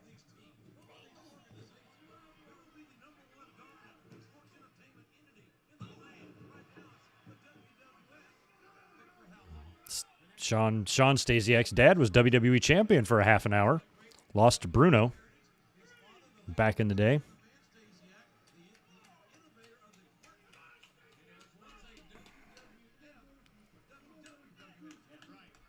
Jim Ross might be talking about him right now. He said something about WWF champion. Sid should be in the Hall of Fame too. Yes, Sid and Luger. They're on the list. In a lot of ways, I think Sid more than Luger. Damn. Canyon with the top rope bump. Damn, there's something going on the outside of the ring. There's so much going on.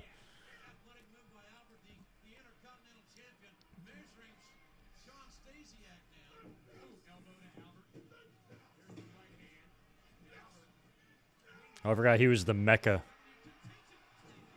Big bomb. Jeez.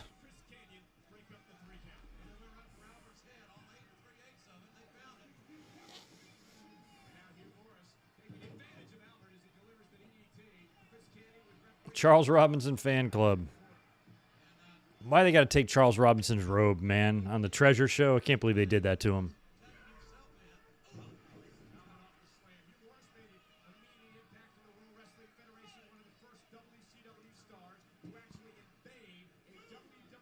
Yeah, I feel your pain, Victor. It sucks when you're looking forward to something, especially if you're at work. I'm like, oh, I can't wait to get home. I'm going to crack open a beer and make some food and watch Kevin Nash in Austin. And then you turn it on, it's not there. Because WWE just decided randomly, we're just not going to show that. No reason.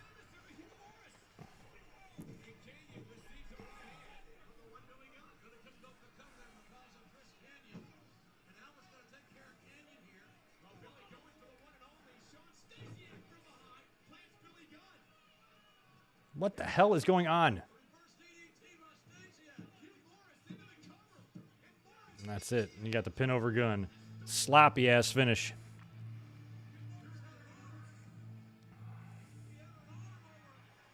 Oh, wow. Big Show and Hugh Morris. They used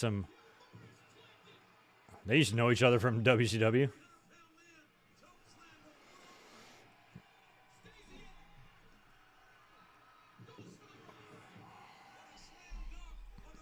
Yeah, Bloom had an interesting look. I've never seen a head that big in my life. Maybe Boris Zukov. He kind of reminds me of Boris Zukov a little bit with this gigantic fucking head. His 33-pound head, his probably like a 53-pound head. The alley-oop is terrible. I don't remember Big Show trying the alley-oop. Is that what he used for a bit? I can see why. He probably didn't use it long. That's the worst looking move I've ever seen. Oh, that's terrible. Alley-oop.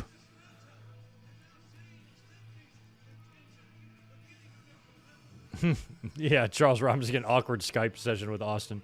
Probably.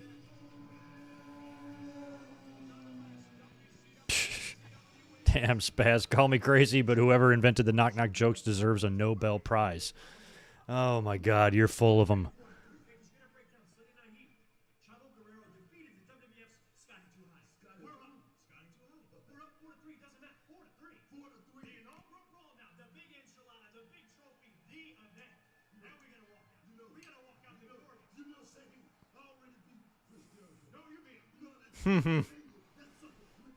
Greg Gagne in the Hall of Fame. I don't think he's going to get in unless they legacy do him, but he didn't do enough.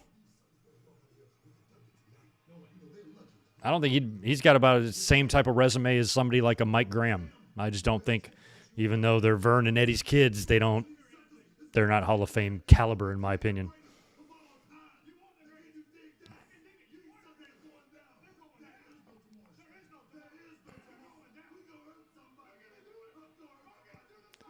I am loving the Booker T and Shane McMahon bromance. Get a room. Oh, that move Big Show just did. It's terrible. Tajiri.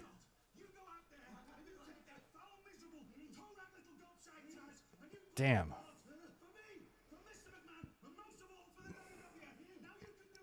Surprised Tajiri didn't join the Alliance on the ECW side. That was another thing that made the Alliance so weird, is that a lot of talent had been moving in the 5-year span, in the late 90s, mid to late 90s to this time. They were bouncing all over the place, and so nobody had really any true alliance to anyone. Yeah, you might be under contract to a company when this storyline started, but you don't have any true alliance to them. Where some former ECW guys jumped to the alliance and some didn't, Like, why did the Dudleys jump back, but Tajiri didn't? You know what I mean? So it was just, a lot of it was just hard to figure out.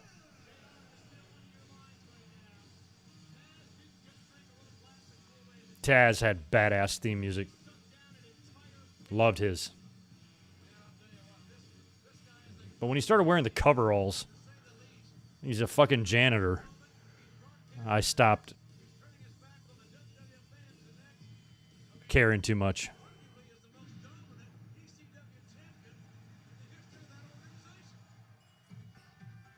I love this old Tajiri music. Down, down, down, down, down, down, down, down.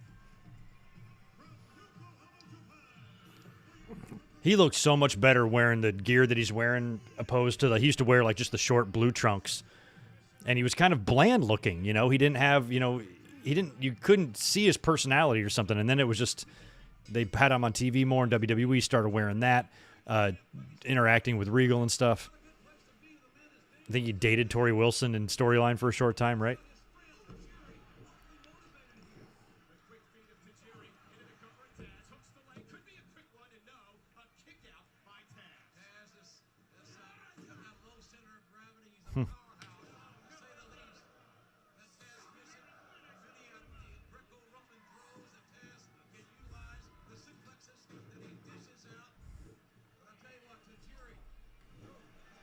No, that's a nice Taz suplex. Knock out some more supers, probably more jokes from Spaz. Spaz, thank you for the $5. Should Penguins pay their bail? They're hardly a flight risk. How do hamburgers introduce their wife? Meet Patty. Michael Kumo, thanks for the $5. Kurt Hawkins just opened a wrestling memorabilia store right around the corner from where I live. That's awesome. Where do you live? Where does Kurt Hawkins live? That's badass. Just be awesome if Kurt Hawkins works behind the counter at the cash register. 5 more from Spaz. 2 roof tiles are talking. One says, "Are you married?" The other says, "No, I'm shingled." Jesus, Jesus, Spaz.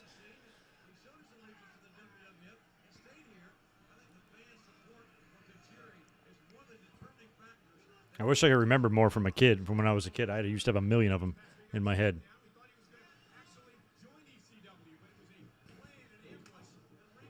Oh, I remember. What does a thesaurus eat for breakfast? Synonym rolls.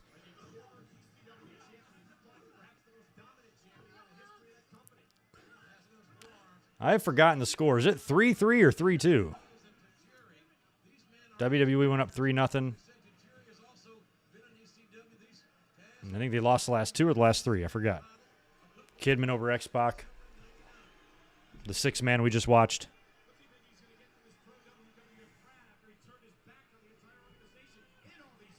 Yeah, I mean, I stopped caring about Taz just because of everything. I just felt like the ECW magic was gone. And I've talked about Taz before. I think another downfall of his after that great debut at MSG is just like 1 week later, I think it was 1 week after Taz's debut, all the Radicals came in.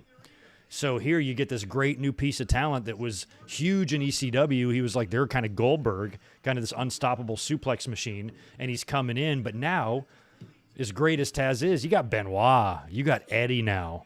Taz took a back seat, you know. Those guys were pushed to the forefront.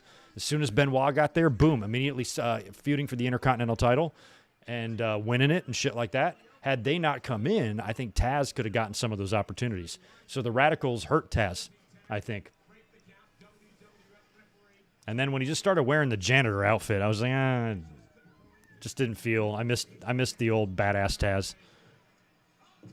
Oh. Jesus.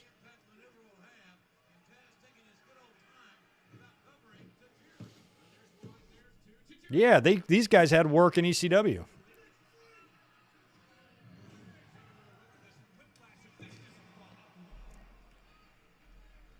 Yeah, so that Hardy and RVD match must be semi-main because it's getting late in the broadcast here. Still got that bra and panties match coming.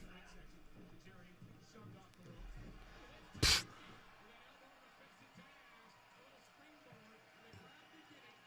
Give me some green mist. Oof. 5 more from Spaz. One time I knocked on a psychic's door. She said, "Who is it?" So I left. Jesus.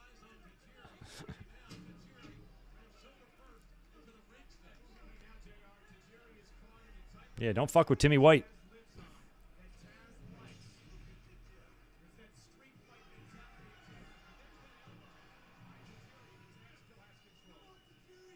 Yeah, maybe the brand extension period would have been better for him. They could have rode him in ECW for a little longer. I don't know. I think he came in at the perfect time, you know, because at that time you didn't know the Radicals were coming in.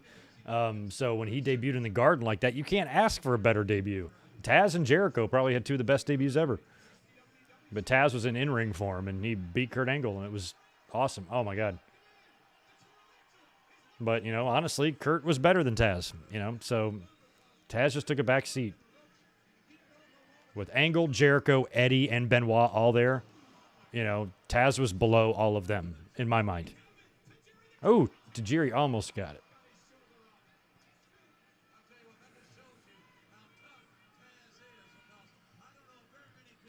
Yeah. If Owen would have still been here for some of this shit, Benoit, Owen, Benoit, Jericho, Eddie, Owen.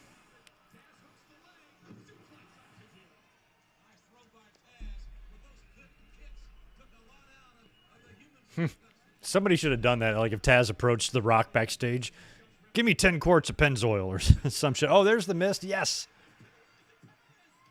Oh, is WWE going to score a win back here? I think they are. Way to go, Tajiri. You can always count on Tajiri. He'll never let you down.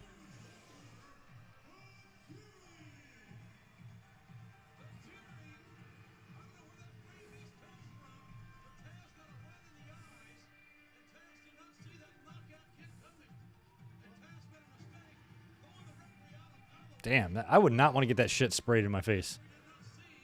I don't want anybody spitting in my face. Even if I'm not cool. Don't spit in my face. Matt Hardy, I recommend not wearing mesh t-shirts.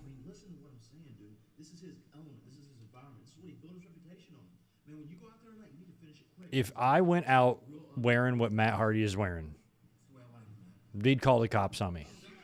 Oh, RVD getting an early advantage.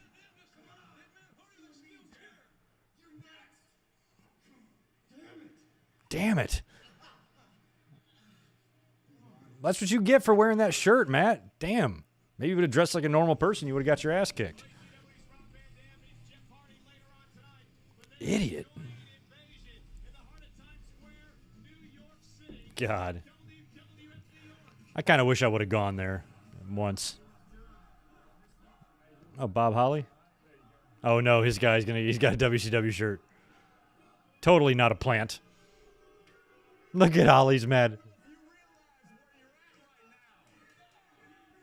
I'd get out of there, kid, before Holly breaks your nose.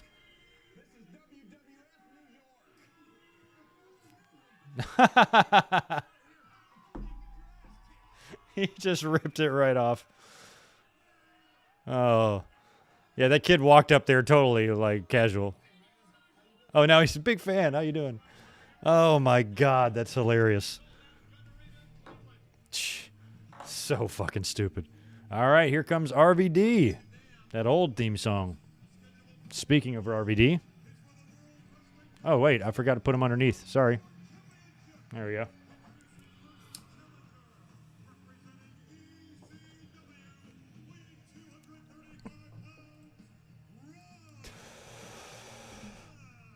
Look at the shape he's in.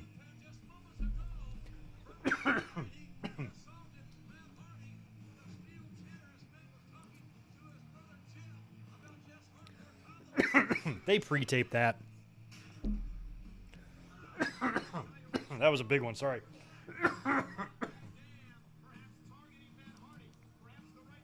Good to see the Fink in there, too.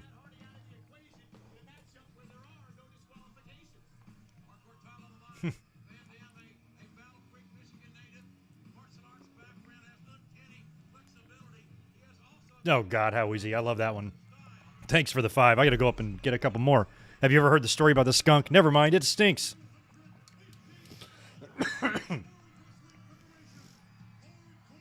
Look at the shape Jeff's in. This match is crazy.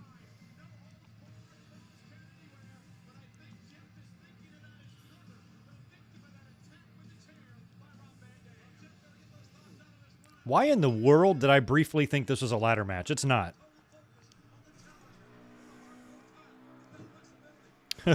Spaz with 5 more. I saw my neighbor stealing my socks off my washing line. I was going to confront him, but I got cold feet. That's awesome. Big RVD chance. Wow. Rematch from 1997 Raw with these two dudes. Chris Ludecki, thanks for the 5. If Eddie and Benoit were around during the invasion, would have made more sense for Eddie or Benoit to defect. Yeah, Eddie was gone, fired at this time, wasn't he? Or was he hurt? One or the other. I think he was fired. Which really sucks. I kind of forgot about Eddie, too, around this time. I don't know who. I think it would have made more sense. They both had bad blood with WCW. Bischoff and Eddie Guerrero had the coffee incident. I feel like Benoit would jump. I feel like Benoit would jump to WCW, and Eddie would stay WWF.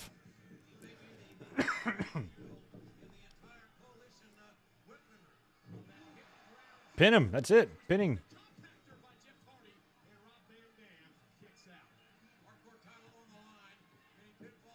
All right, Jeff's hair was a touch shorter back then. Thanks for 5 more from Spaz. Tajiri was actually terrible, you know. Every time I went to spit in someone's face, he missed. He missed. He hit it sometimes. He missed.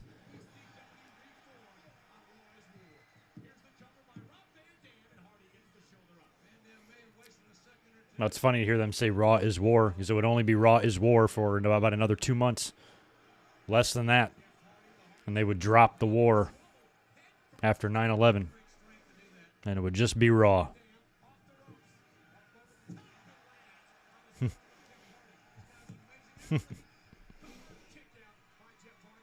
I guess how Wheezy, you could probably do the same joke with, have you heard about the story about the vacuum cleaner? Never mind, it sucks, or something like that.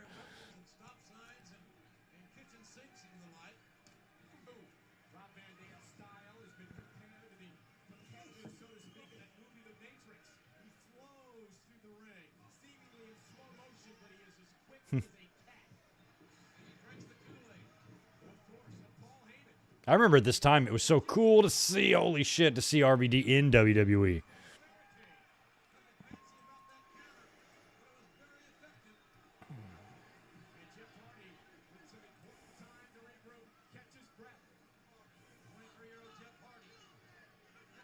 I feel like Jeff's going to go diving. Skydiving. Oh, sliding. Baseball slide.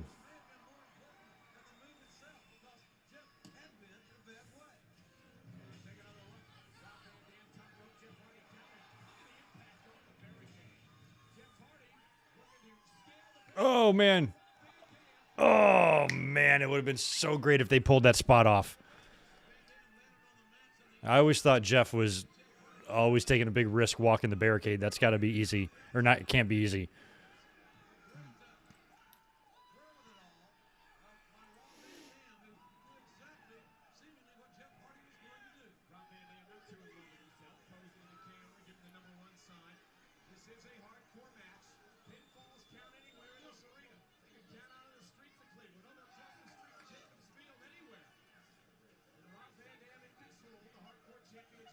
I like how Rob's talking to the audience. It's fucking hilarious.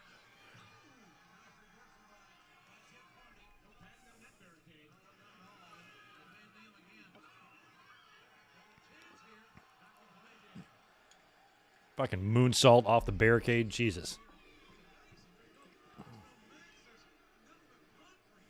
I lost the chat. Let me go back to the chat. I missed this one, unless this one just came in. I got lost here in my... I think I missed another one from Spaz. Thanks for the $2. Best time to go to the den. It's 2:30. Jesus, where are you finding these? 5 more. Spaz just spending all the money on the dad jokes. Best horrible wrestling match, best horrible wrestling merch ever made was the I First Survived the Benoit family sleepover t-shirt. That's horrible. That's all horrible. The dogs did, I guess. That's it.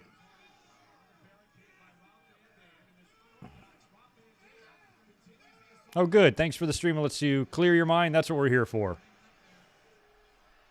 Mike Witt wasn't there. Oh, let's see that first. Wasn't there a Steve Regal in AWA when we were kids? I think he teamed with Jimmy Garvin. Yeah, he did. He worked everywhere. He worked Jim Crockett. I know he had maybe a stint in WWE. Bobby Heenan trained him. Kind of flashy. Looked a little like Eddie Gilbert, kind of.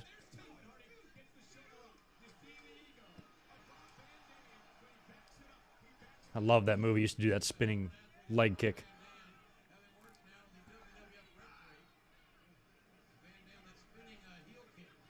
Yeah, M97, I agree. The crowd made this show. They've been hot for everything.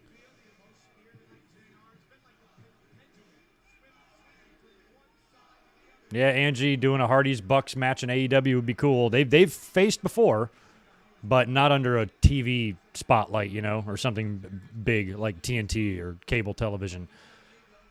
That would be cool. Could be a passing of the torch or something. Not that, I mean, shit, the Bucks are near the twilight of their career too at this point. Oh, God. Sunset powerbomb to the floor.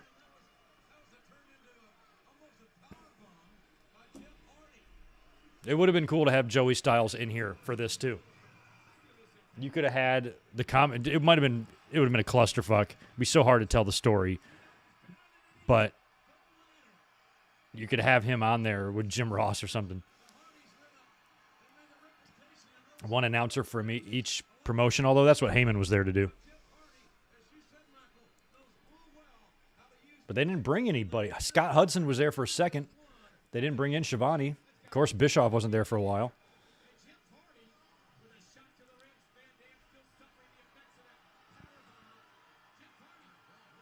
I think I thought in my head briefly this was a ladder match because they fucking busted a ladder out. Why not?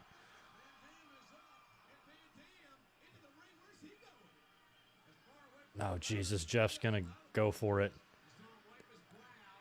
I feel like this is not going to be good. Holy shit. Oh, my God. Oh, my God. Damn. It's a good thing I know that Jeff Hardy's alive today, because otherwise I would be like, is he going to die here? Boy, JR liked to get on the fucking learn how to fall shit back then, didn't he? Every time there was a big bump, he would always complain about that. And I'm sure there's somebody that's saying they know how to fall. Yeah, it's 2021, and I'll still have some motherfucker be like, oh, it's fake, right? Like, it is? You mean to tell me that Natty's acting isn't genuine? Oh. I'm worried there's a little blood here, maybe.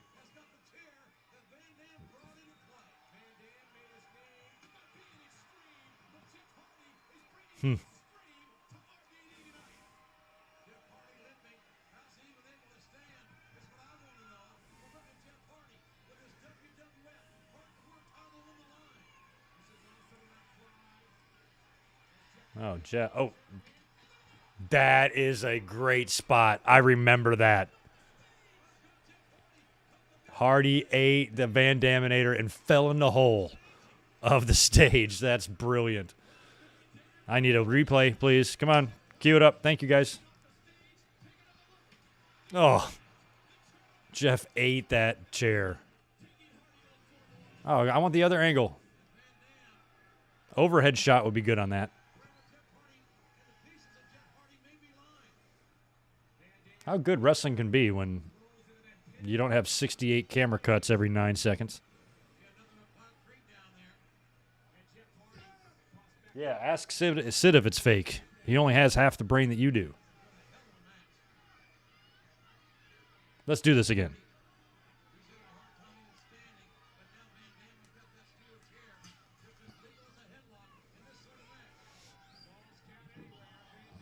Yeah, Victor, I do think they should have waited to do the invasion.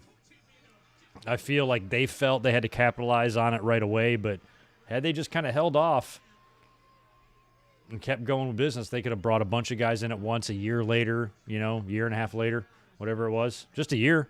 All they had to do was wait a year. And they would have had a much stronger WCW force. Fans wouldn't have forgotten them. We would have remembered and recognized them right away.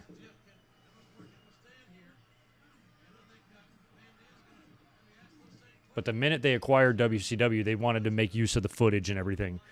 They were doing all the things on the confidential shows, and they were just talking, I think they were very happy that they have the rights to all this stuff. But it would have been better if they waited. Damn. Jeff's busted.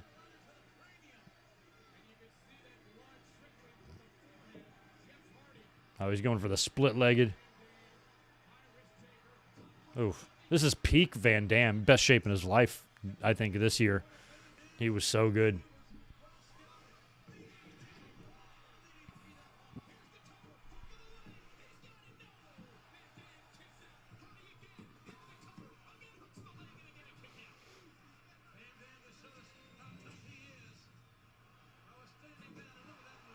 Poor Jeff.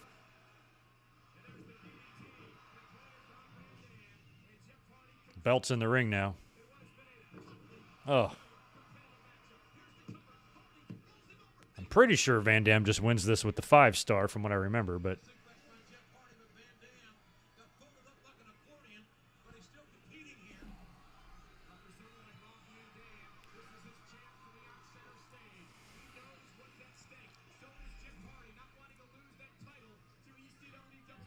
Gilbert versus Ellsworth? Oh, Gilbert will whoop his ass. That's my grandpa.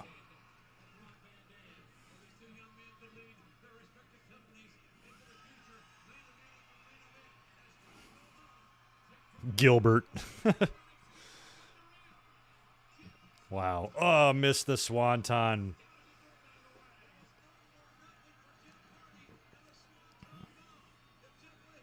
Shout out to George out there taking pictures as always back in those days. Oh, wow, he's got the belt on him. Oh, shit.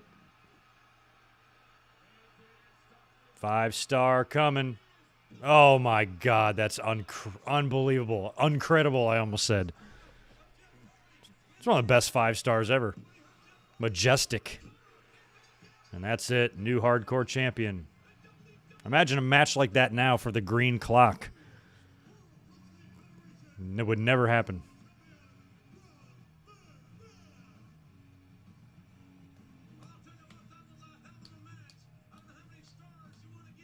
Yes, Deshaun, I did. I was completely oblivious that there was even a UFC show. I didn't even somehow didn't register that Conor had his comeback fight last night. So I didn't know until after it happened. Broke his ankle. That's a shame. God, that splash is crazy. But yeah, thanks for the $4.99, by the way. Yeah, it was kind of an ugly injury. He sat there on the ground and Joe Rogan interviewed him. That was kind of funny. Talking smack still, even with his busted-ass leg. And I guess they say they'll do a rematch once he's healed up, which could be who knows how long.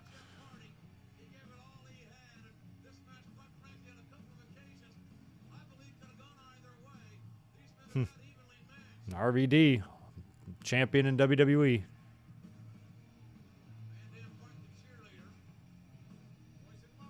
Yeah, it was incredible.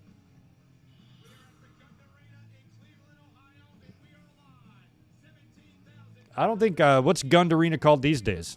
It's the same building, I think, but Quicken Loans, I think, is what it is.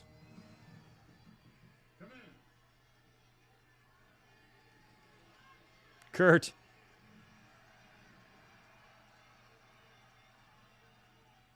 Kurt, you gotta be in the right frame of mind for this inaugural brawl.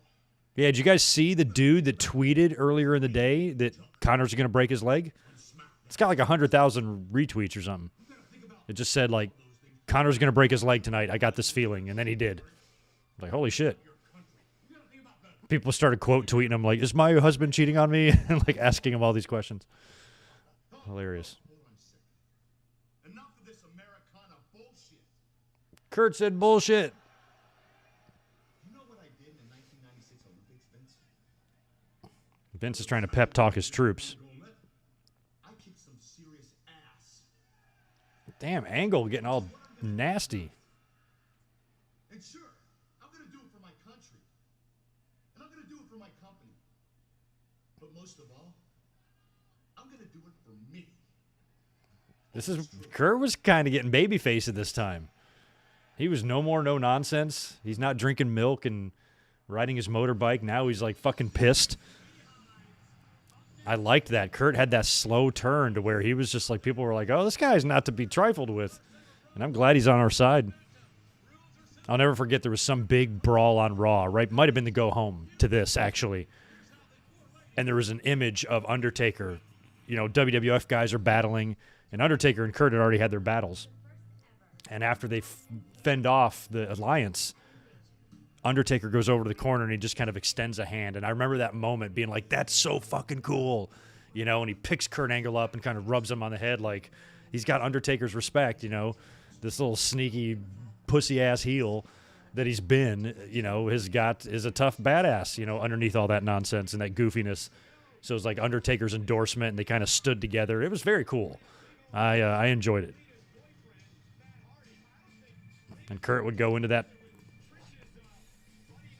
storyline with Austin, which was fun. I think Angle should have won the title at SummerSlam, though, not the month after 9/11. Should have already been the champ. Oh, my God, they're trying to steal the Hardys away from Trish and Lita.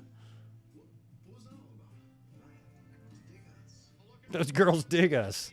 We're two little country bumpkins. And they dig us.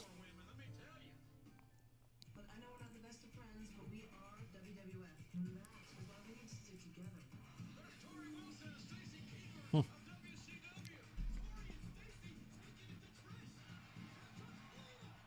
Trish and Lita were just so much more capable in the ring, though. I mean, this honestly is a mismatch. Because I think Tori Wilson and Stacy were like just the overall hottest wrestling has ever had, but not good in the ring at all. And they were nowhere near Trish and Lita's level. So I'm hoping that WCW doesn't score this upset here, or the Alliance. Bra and panties. And Mick Foley's the ref. I wonder what Colette thought of all this. Foley's back. Tough assignment here. Tough assignment for Mick. He's a true warrior and a true hero to all of us. Suffering through. He's got a grin on his face. He knows this is going to be the best 10 minutes of his life. Did you fix the hole in your dick? I mean, your crotch. I mean, your pants. Nope, you didn't. It's still there. That will not freak out the women at all. Just make sure your little cactus doesn't come poking out of that.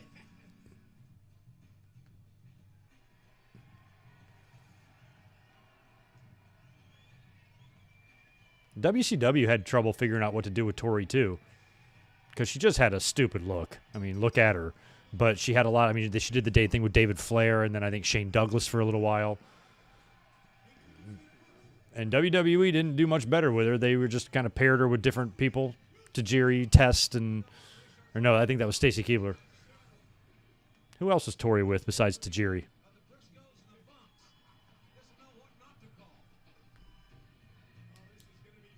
She's talking to Mick. How's it going, Mick Foley? I'm just here to do my job, Tori. It'd be funny if Mick brought a chair in the ring and sat in it and just watched. 5 more from Spaz. Thanks, dude. Arenas are always hot after the show because the fans are gone. Lawler said a joke like that one time about air conditioning. He's got a lot of fans. I'd rather have air conditioning.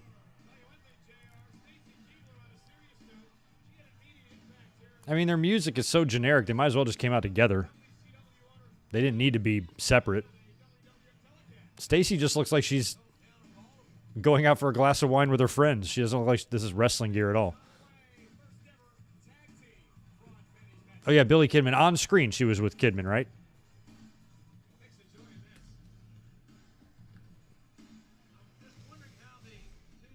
I was there. I was at one of the paper. I think it was Judgment Day 03. I was in the attendance for a Sable and Tori bikini contest, I think it was.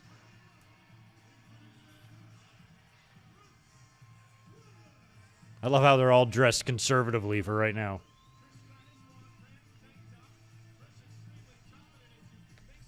Yeah, this should be a night off for Trish and Lita.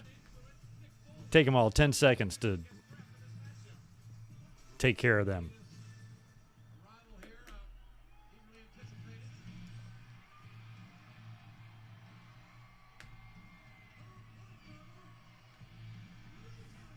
Lita. Oh, I remember that Scott Steiner and Test shit. Didn't she get like hurt or something? I think one week when they were fighting over her, she got like thrown into the ring post or something. That kind of rings a bell.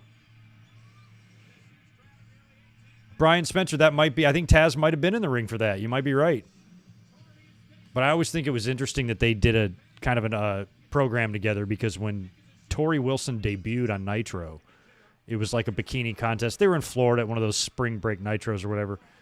And she was clearly like the hottest one they had, and she kind of won the thing. And Nash is like, Sable, eat your heart out on the mic or whatever. And they kind of called out Sable, who WWE was parading as their, their hot woman figurehead. And Tori was hotter. And they were right.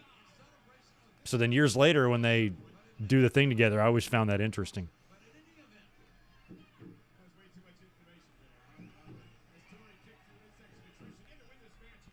Oh, Jericho hit Stacy with the chair. Okay. I don't know why I thought she got hit in the ring post. I liked her with the Dudley boys, too. I thought she looked great in the Dudley gear.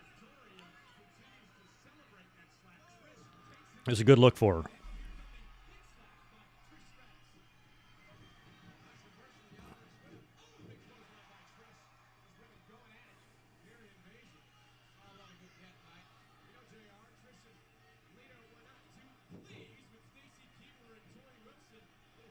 Uh-oh, here we go. Oh, Stacy having none of that. I like how these girls are even bothering to tag. Do you think Foley even... What's he going to do? I mean, if anything, Foley's in the way. Double clothesline by Trish.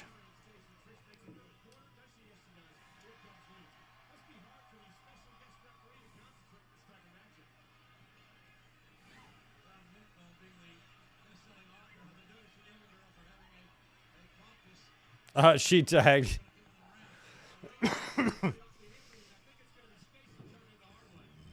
Yeah, come on, Trish and Lita.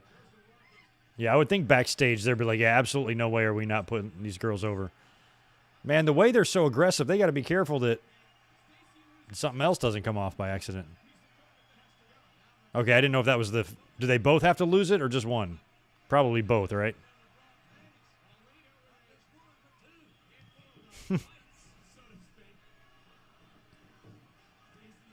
Stacy's getting out of there. Jesus.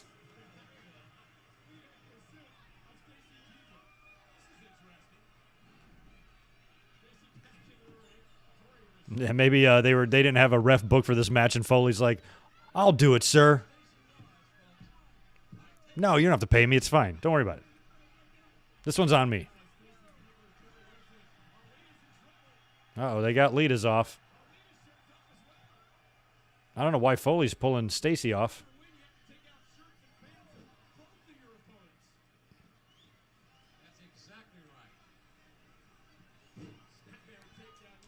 I didn't know they had these matches in a video game. That's hilarious.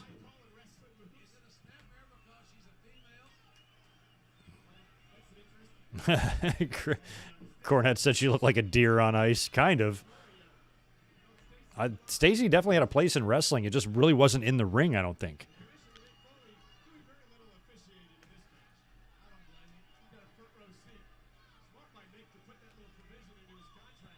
Wow, Lita big dive and missed.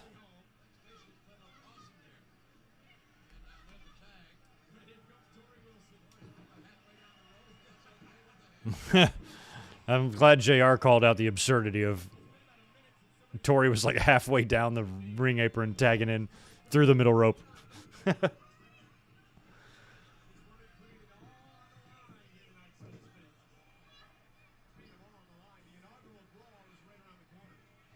The inaugural brawl coming up. This is the buffer in between that, I think, right?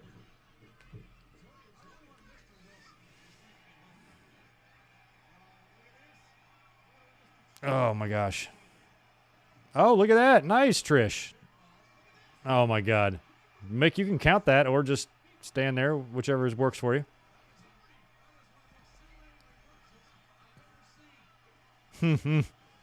JR's loving it.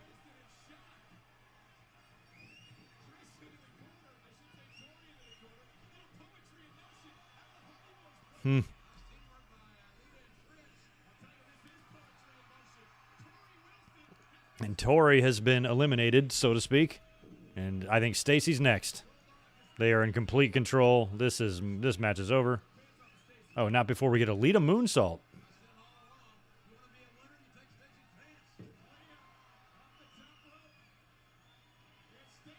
I mean, I know those bras are very supportive, but Jesus, doing moonsaults, I cannot believe everything stays together. Well, good job, Trish and Lita. I wouldn't have had that match any other way. They had to win.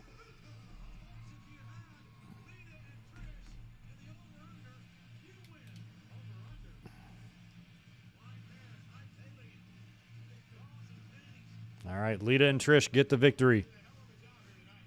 Moolah and Mae Young should have been in this. I'm surprised. Does Mae Young come out here and decide to take matters into her own hands?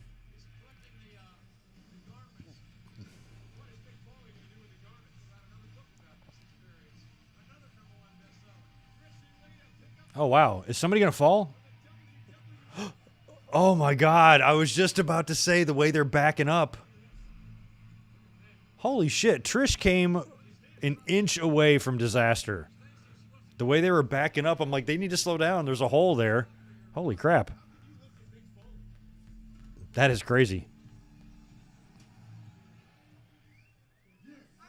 Oh, here's the big pep talk from Steph.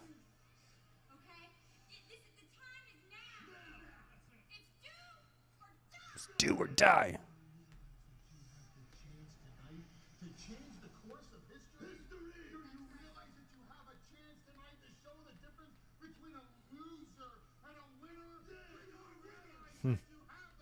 Paul Heyman, this is the dance. Mick is just a kind man. He is. He's the perfect guy to referee this match because those women are so safe.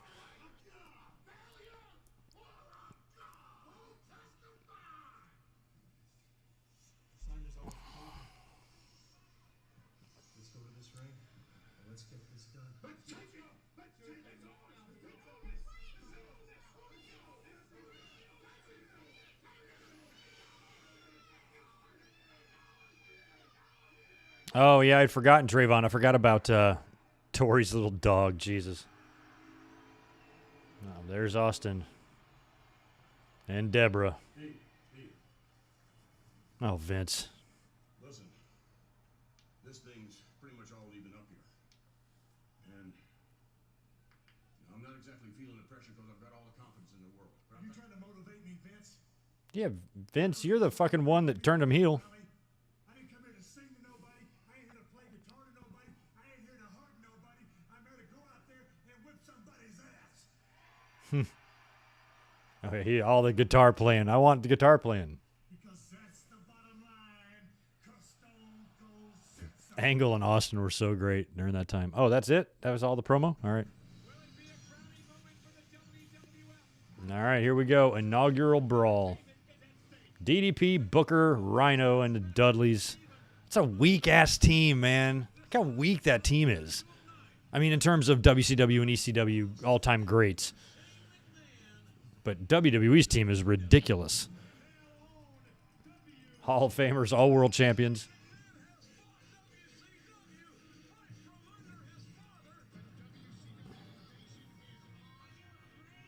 Yeah, King of the Ring, I think, was the evening gown match. I think you guys are right.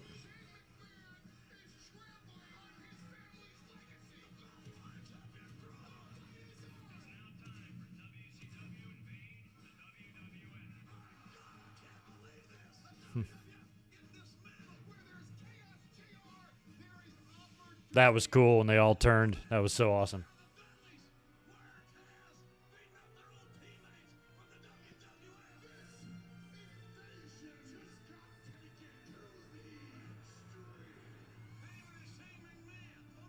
And then they brought out Stephanie at the end of it.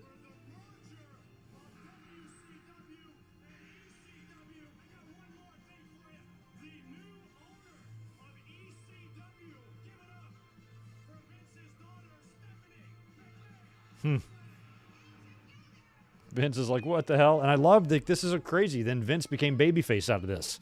You know, the match at WrestleMania 17 with Shane was the babyface. Vince was the asshole heel that did all the shit to Linda and all that stuff with Trish. And now here, just a couple months later, they've flipped it. Because WWE couldn't not have themselves be the babyface in something like this.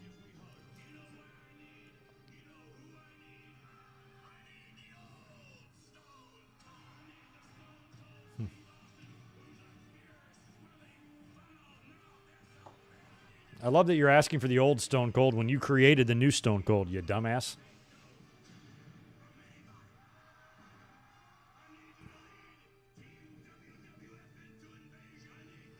You can never forget about the evening gown match of King of the Ring. I will never let you forget. You will remember forever. And you will think about it every morning as you eat your breakfast. Every morning. All that lipstick on Briscoe's mouth. Think about that as you're eating your waffles. How it clumps up on the side of his lip. Never forget that image, Victor. But he said some local bar drinking. I gotta go find Stone Cold, okay? No one This bar needs to do some more business. like this. WCW, ECW combination. We've never had that kind of threat, Steve. Steve? I was about to say that hostess looks like Deborah, but it is Deborah. This Sunday at Invasion, an inaugural brawl. It's our five best against their five best and their very best.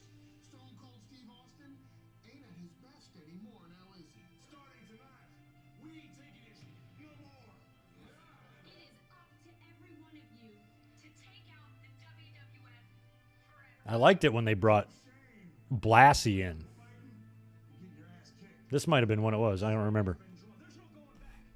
After this Sunday, there is no tomorrow. If there's no honor, you're not fighting at all. Are you with us? Yeah, this is it. And then Stephanie said she wanted him to die or whatever.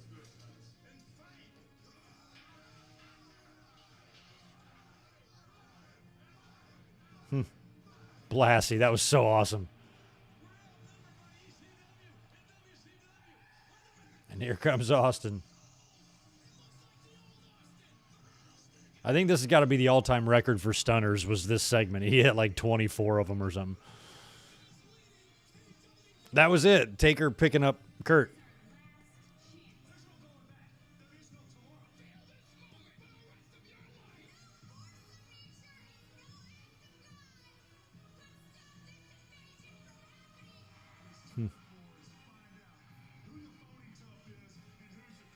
Damn. As good as this is, think about how great it would have been if you had some Flairs and Stings and Goldbergs in there. Holy shit.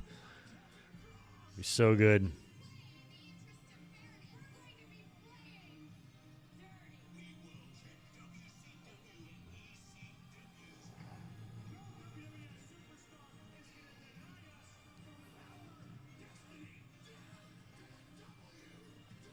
Yeah, Blassie would pass away shortly after that, actually, I think.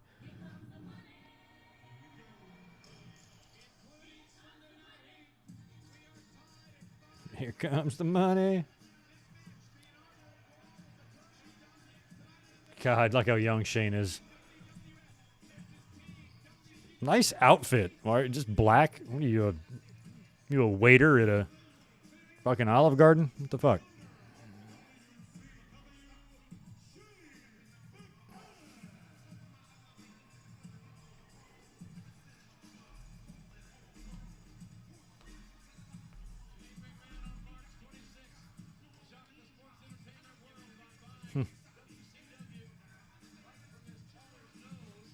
The name on the contract does say McMahon. I love ECWs. Just so weird watching Stephanie come out to this. But, oh, there's Paul. Okay, that makes more sense. Oh, but there's Stephanie, too. I like Stephanie's Terry Funk shirt. Terry Funk tights shirt.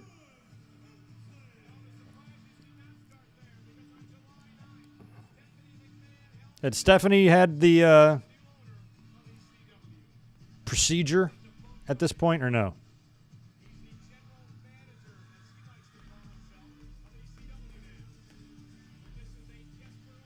Yeah, 03 for Blay. Yeah, Blassie was a part of that 03 class, which was Miss Elizabeth and Stu Hart and Hawk and so many.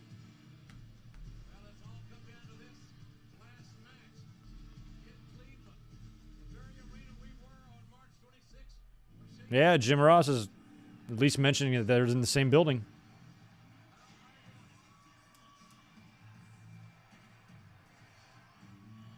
Here comes Vince. Does he sit ringside for this shit?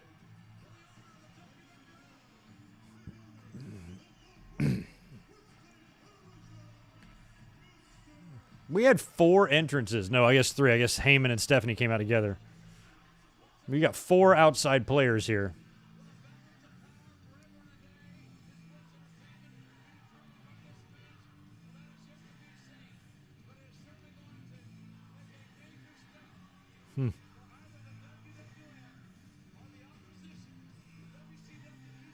Oh, yeah, James, you're probably right about that. I'm doing great, Crush Wrestling Champion. Glad you're here. Hopefully you've pulled up Invasion. We're in the main event now. Inaugural Brawl. 10-man tag.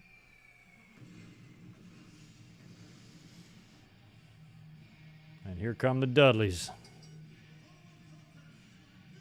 Vince's jackets always looked huge on him. It's weird.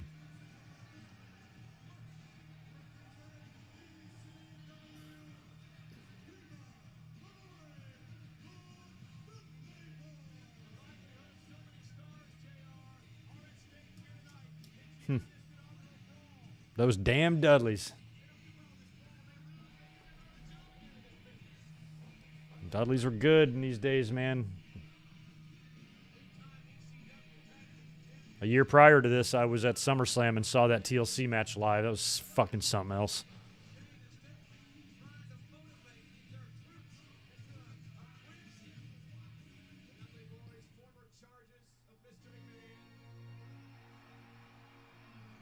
Yeah, Stephanie's character in these days, she was great. I loved Stephanie back then.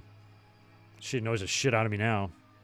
Or the corporate version of herself, but character Stephanie at this time, she was great.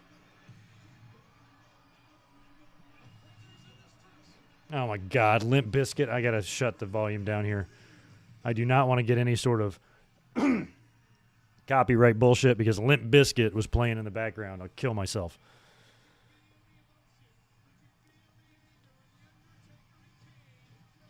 Kane and Taker coming out together. I like it. Unity. God, look at the shape Kane is in. God. Freak of nature.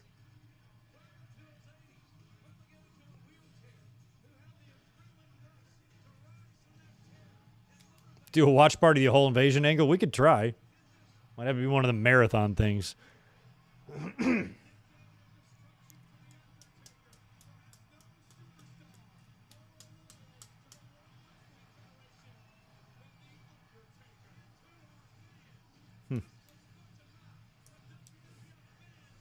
All right, get the next people out there so Limp Bizkit will stop playing on my TV. I kind of have a rule about no Limp Bizkit. And it's being violated as we speak. No bikes. I know. It's probably too dangerous to ride around that little curvy-ass stage they got. You go toppling off the edge like Trish almost did. Here comes Rhino.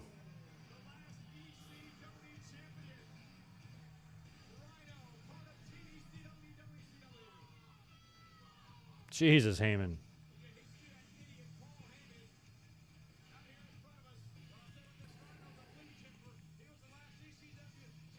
It's weird having Cole and JR as a two-man team, you know? I don't know how many times that particular combination even happened. It probably was around this time. But Cole and JR and no one else? That has to be a rare combination, right? Here comes Chris Irvin.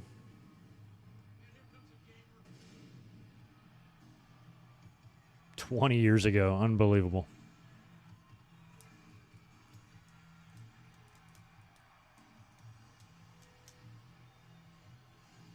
Jericho was over.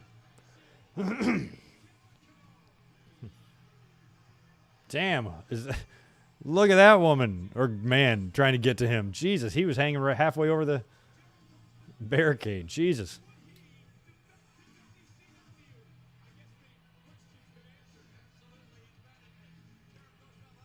Oh, yeah. I mean, Mania 17 package, I'll tolerate it because it is so awesome.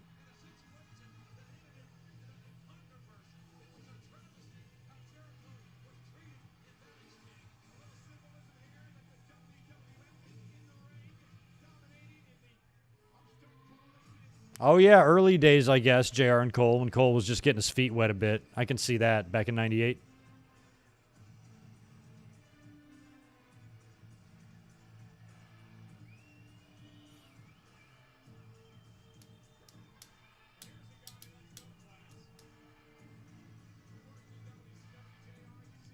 Belt looks good around Booker. I guess Stephanie dancing to his theme.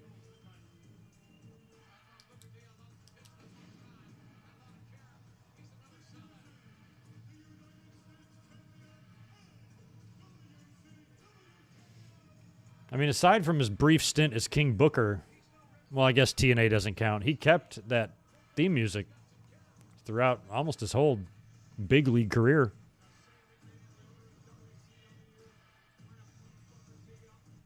God, we're like only halfway through the... Oh, no, we got most guys out there now. I was getting like confused. I'm like, what? They're announcing one at alternating these. I'm like, what the hell's going on here? The order of these make no sense. Here comes Angle. Look at that ovation for Kurt Angle. Do the firework thing. I hope the fireworks happen. Good, they will.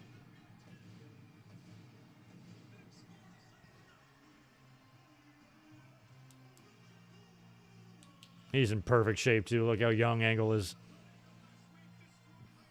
Huge pop for Angle, man. Very cool. I remember being in my apartment that night. Hot night.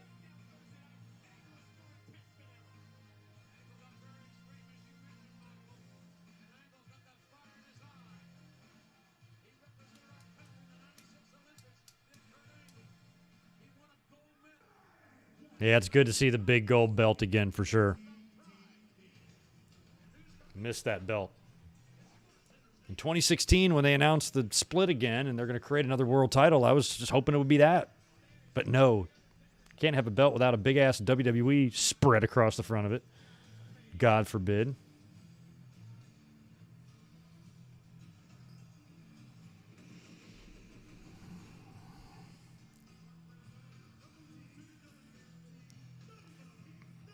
Whoa. Oh, here we go. No Austin yet?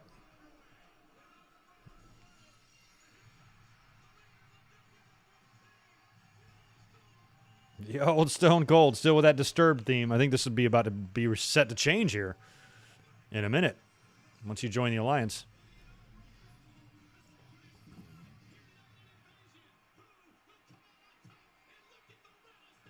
Now, it is weird that I don't remember that. I actually don't remember at the end of this when Austin turns. I don't remember if Stephanie, Shane, and Heyman's reaction is one of surprise or if they knew. Because otherwise, he's got to work this whole match on the opposite team.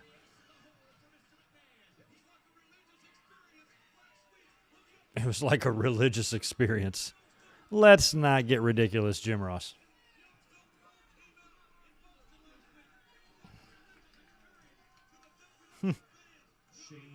Oh.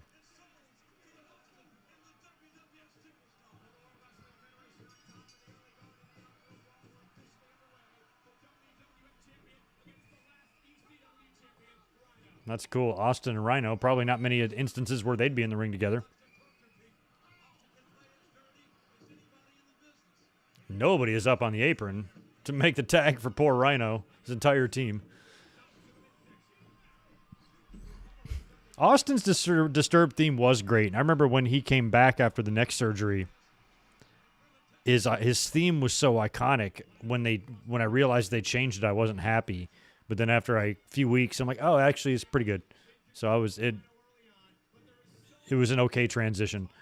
But things would get a little murky after that because they changed it a couple times when he was a heel. Tried some different things.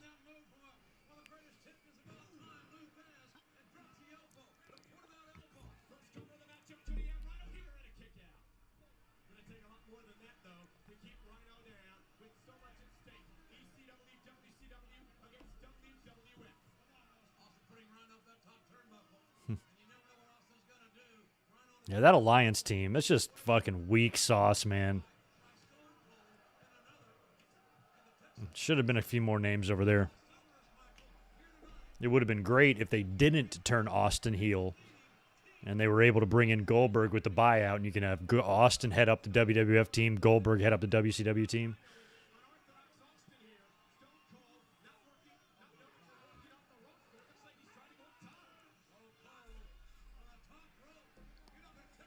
Jesus. Damn. Austin superplexes Rhino?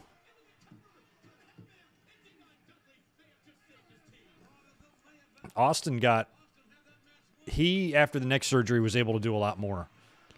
After the pile driver, his style, he wasn't doing bumps like that in 98 when he was champ. And when he went down with the injury, when he came back, he was able to do a lot more. I remember physically, he felt like he was more closer to like 97 Austin, like the matches he had with Brett and stuff, than ever before. So that surgery helped him.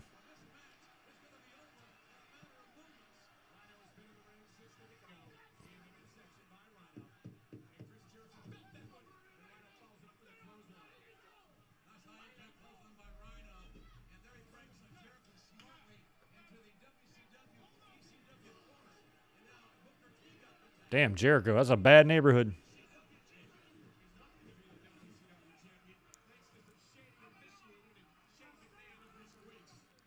I wonder what Ricky and Greg are up to these days.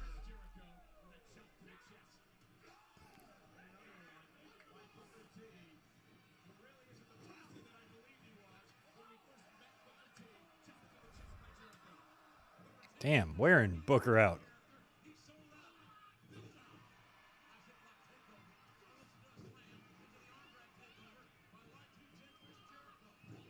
Damn.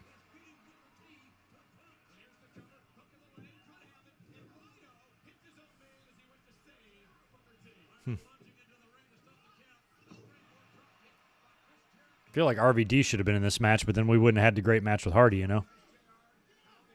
Yeah, Steven, Eddie Guerrero was out. He was fired, I believe, at this time. And Chris Benoit was injured. So having Benoit and Eddie there would have been interesting. Just like having Triple H be there, along with Jerry Lawler.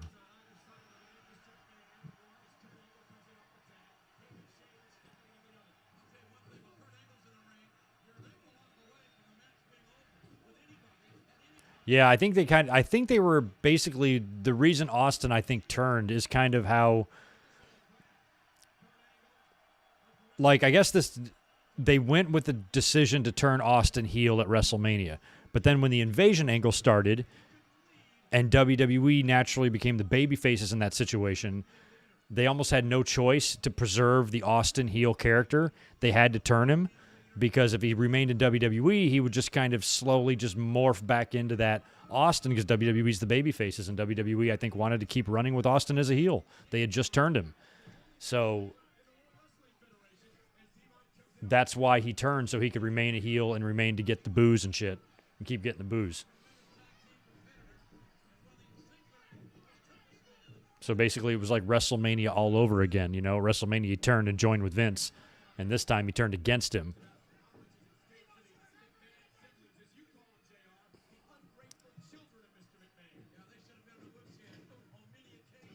So what that meant was basically, because of that, it meant from a storyline perspective, it kind of had some holes in it, like it didn't make sense because of Austin's history with WCW, and based on everything he said after leaving that company, and how much success he had in WWE, what the fuck sense does it make for him to go to WCW? He was a made man in WWE. You're going to go back to the place that treated you like shit, so it didn't make sense, but you had to do it because they wanted him to be heel.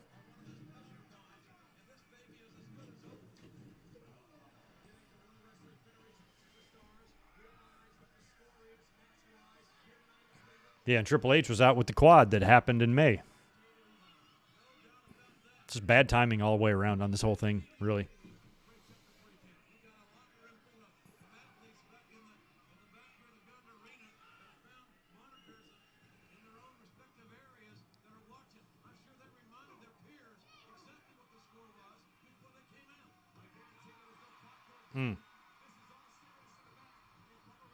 I keep thinking in my head this is a Survivor Series. It's not. It's one fall to a finish.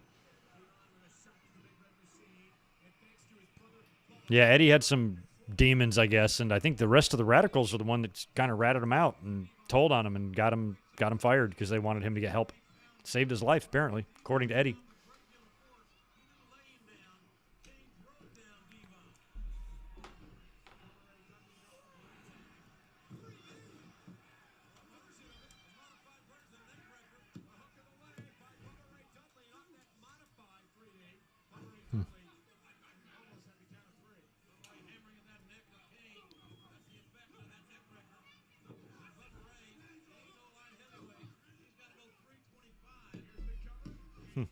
Bubba, 325. Bubba was another pretty agile big guy. He wasn't like Bam Bam agile, but he could like do stuff. He could bump. He was like Boss Man. He reminded me of Ray Traylor a lot. He could just do some shit that, like, damn, he's big and he can move around like that. It's pretty impressive. Bubba jumped for it.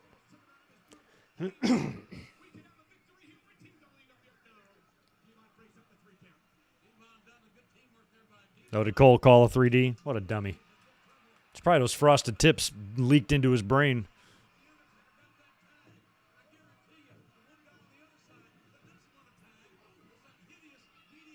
Yeah, Angie, I believe Triple H and Stephanie were just, they were a thing by now. And China had just left.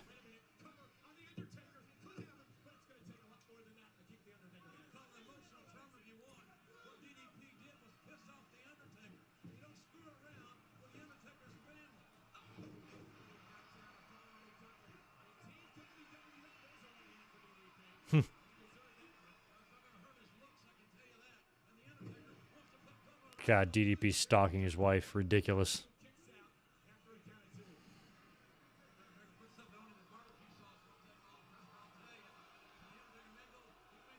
Oh, no kidding, Ryan. Chelsea Green showed up at Ring of Honor pay-per-view. I didn't even know they had a pay-per-view tonight. That's fucking awesome. Let's search Chelsea Green and see what I see over on the Twitter. Chell. See? No, not soccer. Chelsea Green. Oh, she cut a promo?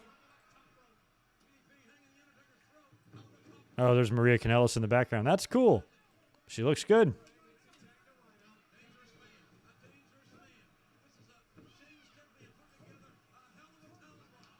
Okay, a lot of Chelsea Green pictures. I'll get off of that. All right, cool.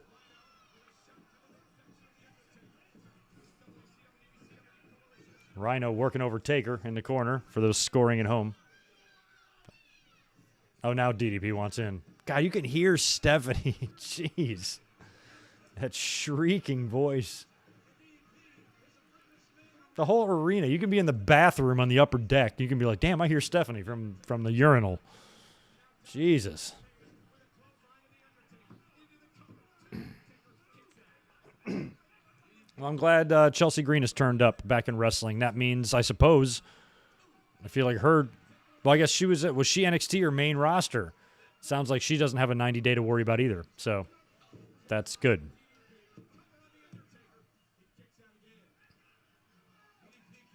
Because that would suck if that failure that was her main roster, debut and stuff would cause her to get a 90-day.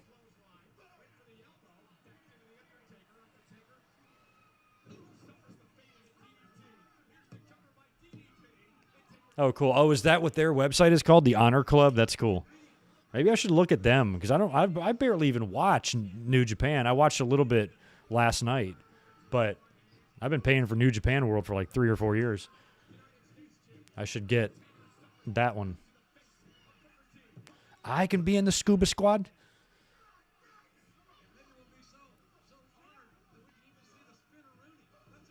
Spinneroonie, they're already starting to talk about it.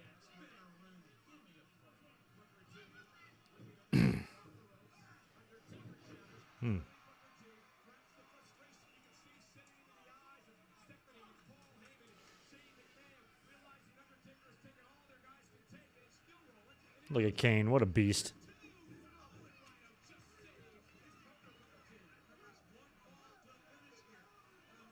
I'm trying to count. We got Austin, Kurt Angle, Kane, Booker T, and DDP. Those are your Hall of Famers and Dudleys. So everybody in this match is a Hall of Famer except Rhino, Jericho, and Taker.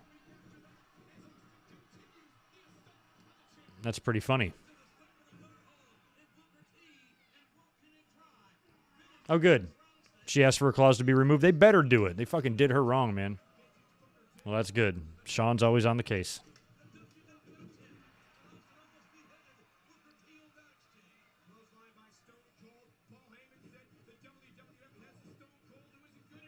Oh. We'd be real close to getting the Rock back. Because I think after this, when Austin would turn, that would leave WWE really depleted, and then Rock would come back and declare that he's Team WWF.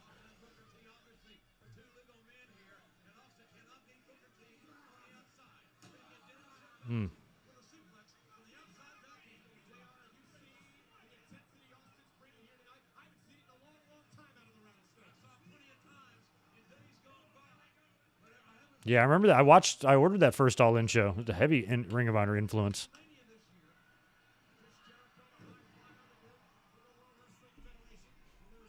Yeah, that's the least WWE could have done for Chelsea. They order a lot more than that, if you ask me. But apparently they did her right. I read the story that she was going to the PC after her firing to rehab her injury and stuff. So she's another person. She's so young. I think if she stays close, stays on the radar, she can get another crack with them down the road if she wants it. There's a lion salt missed by Jericho.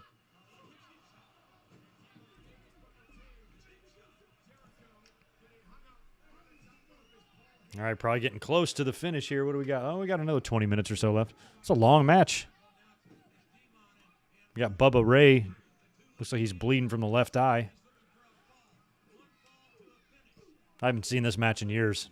I don't even remember the last time I've watched this. It's definitely been over 10 years.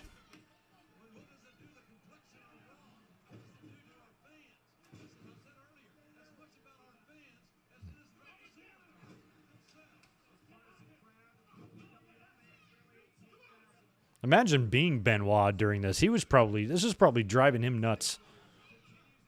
Because he was going to be out for so long. He was probably would love to be in the middle of this.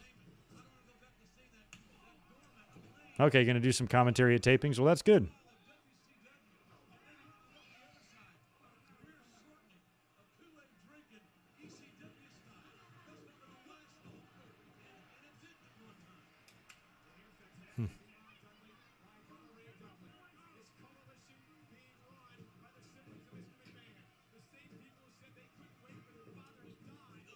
Oh, Devon always takes great bumps.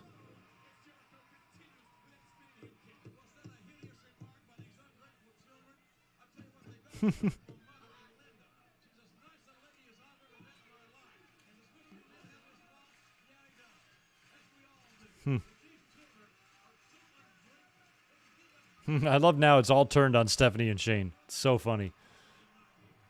JR always wanted them to go to the woodshed.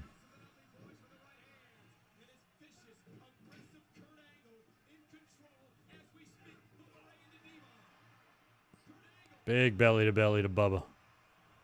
And one to Devon.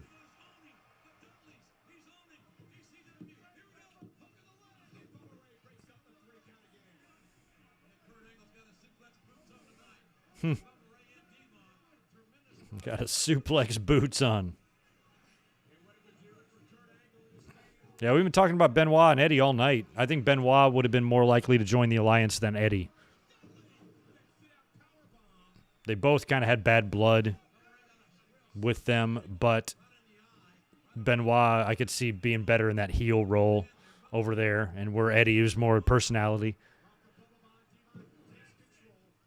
He could be more fun on the babyface side, I think. Especially if Angle stayed with WWE. You would want his counterpart on the other side, so those two can kind of focus on each other. They can be each side's version of each other.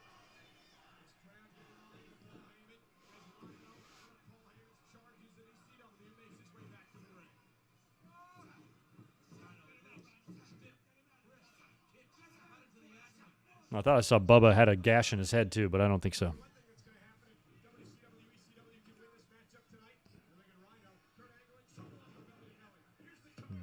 Billy Gunn or Devon in the better side. Billy Gunn was good too. He could take some bumps.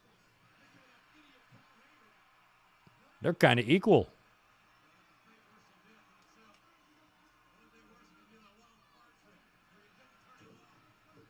I'd almost say Devon by half a point on that one.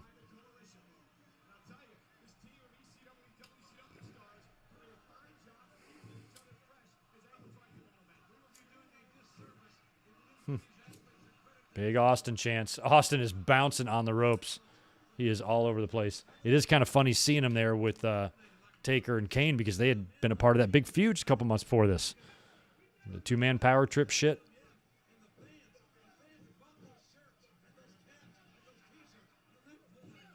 This match was almost an hour long. No shit. He is a blithering idiot.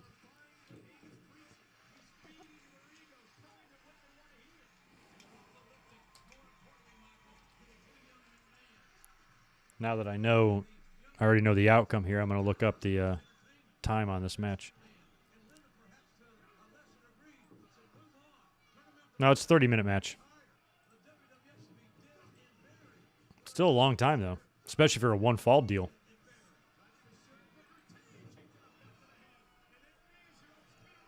Spinner Rooney.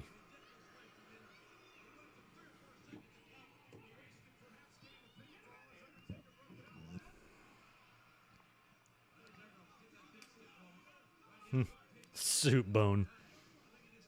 Taker would have been back, a year around this point, right? From the Badass? Oh. What is Austin doing? Fucking Mission Impossible shit.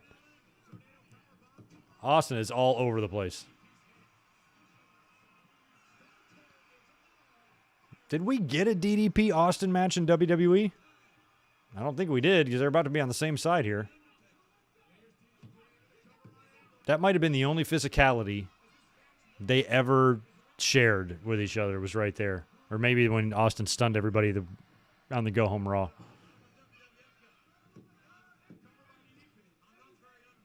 Jim Ross is another guy that technically could have jumped to the Alliance if he wanted to.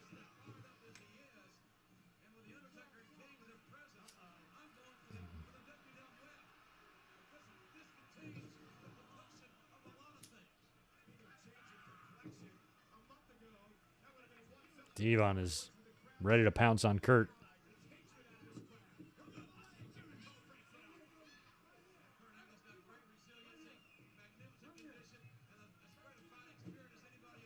I mean, at least I give him props for at least having 2 refs, even though they have one from each side.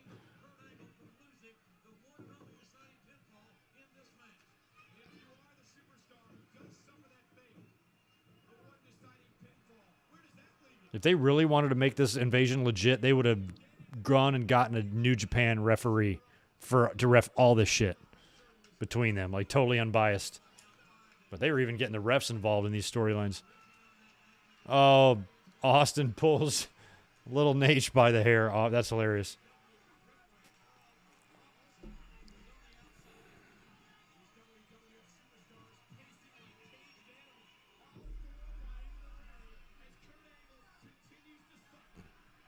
Continues to suffer. Kurt's got this. Oh, my God. Kurt Angle and a DDP is an interesting match, too.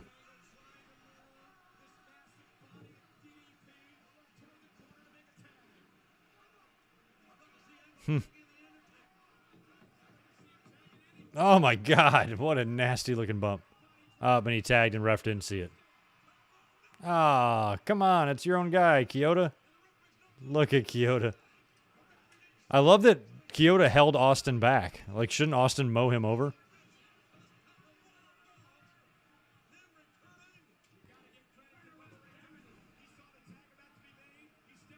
That should have been the one clear indicator there that Austin was going to go heel here. He let that referee hold him back. Like 1 week before this, he stunned 16 people in the ring. And one weak-ass referee holds him back. Get out of here. Oh, fans are on their feet.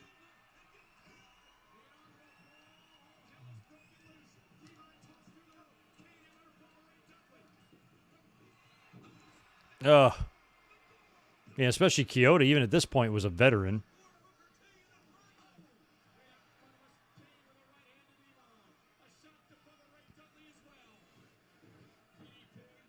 All right, shit's starting to break down. We got guys all over the place now.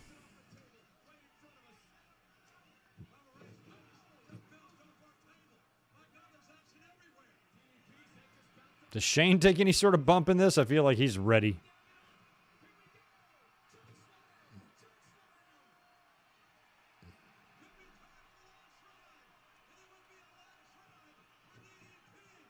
Well, Booker and Austin on the outside. Charles Robinson, excuse me, is in the ring. Getting in Taker's face. Oh, no, little Nate. This is like choke slamming fucking Home Alone. And fucking Kevin McAllister. Oh. When you're just a little 5'5" guy and you get last road, that sucks.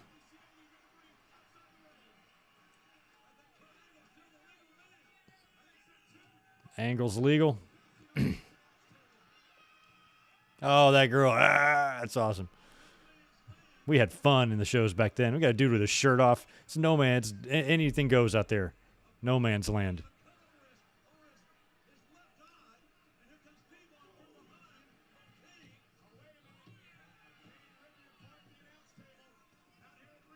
Oh, Austin's hurt.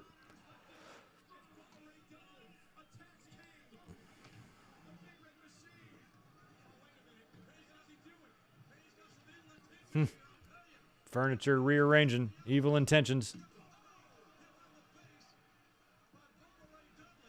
Kane got hit in the face. It's all right. Kane has a face protector. Oh.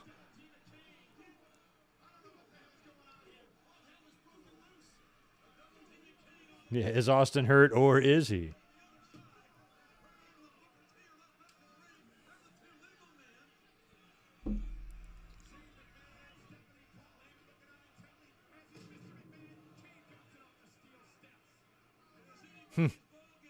Oh, Gatorade. Hand me one of those.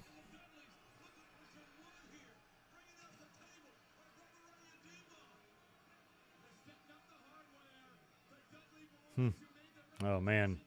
Somebody's going to get gored through that.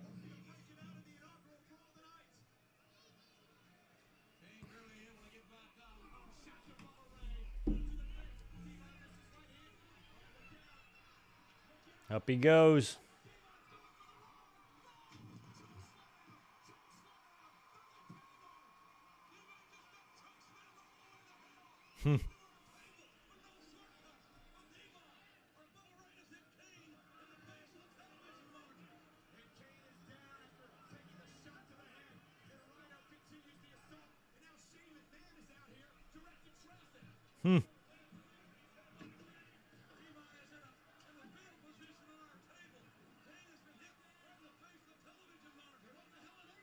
There we go. Big suplex to Kane.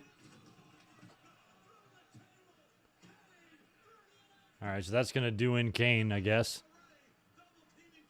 We got carnage everywhere. Bodies. Oh, here we go. Oh, I thought that was going to go the other way around. I thought Rhino would gore someone through the table, but he got put through the table.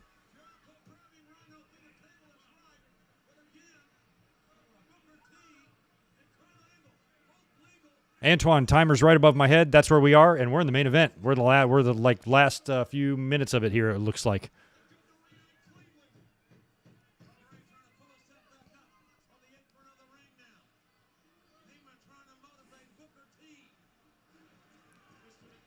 Unless you're listening, we're at about the 2-hour, 36-minute mark.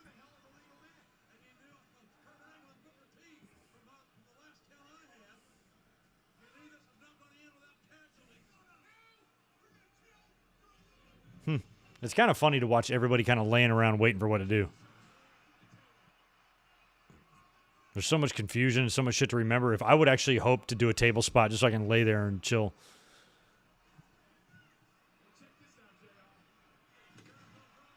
God, that's a terrible noise.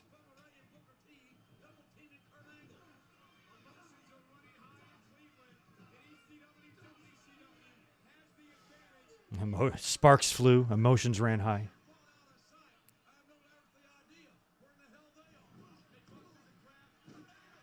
Rhino was the last champ. He shut off the lights. Or actually, I think Tommy Dreamer shut the lights off.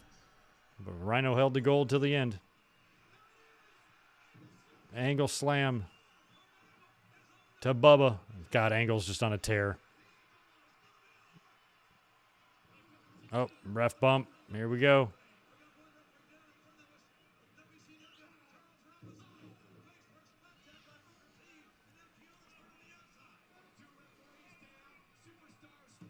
Oh, yeah, Lambo, we'll be doing another one of these. We got SummerSlam coming up, so we'll do a couple of SummerSlams, and then maybe this fall we'll do a few WCWs.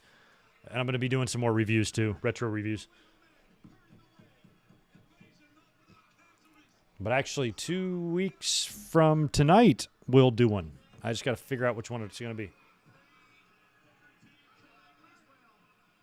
Oh, Vince got the belt.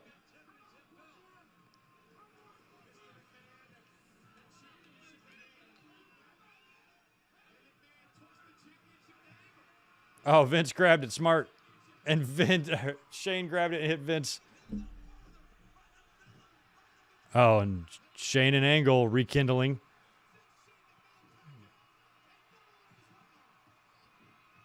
Kurt had already had his way with Shane. Damn, Angle's the MVP of this match.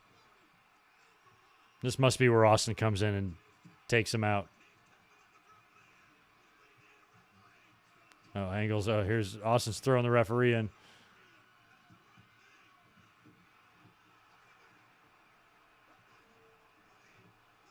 Stunner to Angle.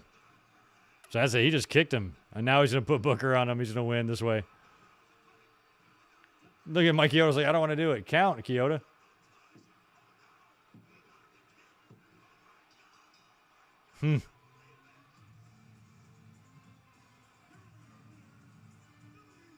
And Austin joins the alliance. What a swerve. You kind of saw it coming. Like, I remember at the time not really believe. I was like, this babyface run, they made WrestleMania 17 main event such a big deal. To undo that so quickly after, I just was like, no, I think I kind of wasn't that shocked. To me, I felt like it was something they could do. And it keeps Austin heel. Until they finally give up on it. I was there. I was actually in the building the night he officially turned face, basically, when the night after Survivor Series when Ric Flair came back. That was in Charlotte. I was there. And that kind of, at the end of that, he came and grabbed the belt, and that kind of signified the official turn. And then, abracadabra, he's a babyface again.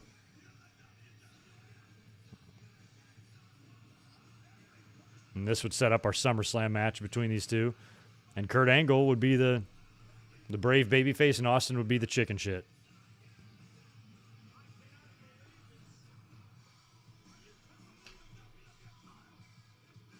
That's right. The WWF title is in the enemy camp.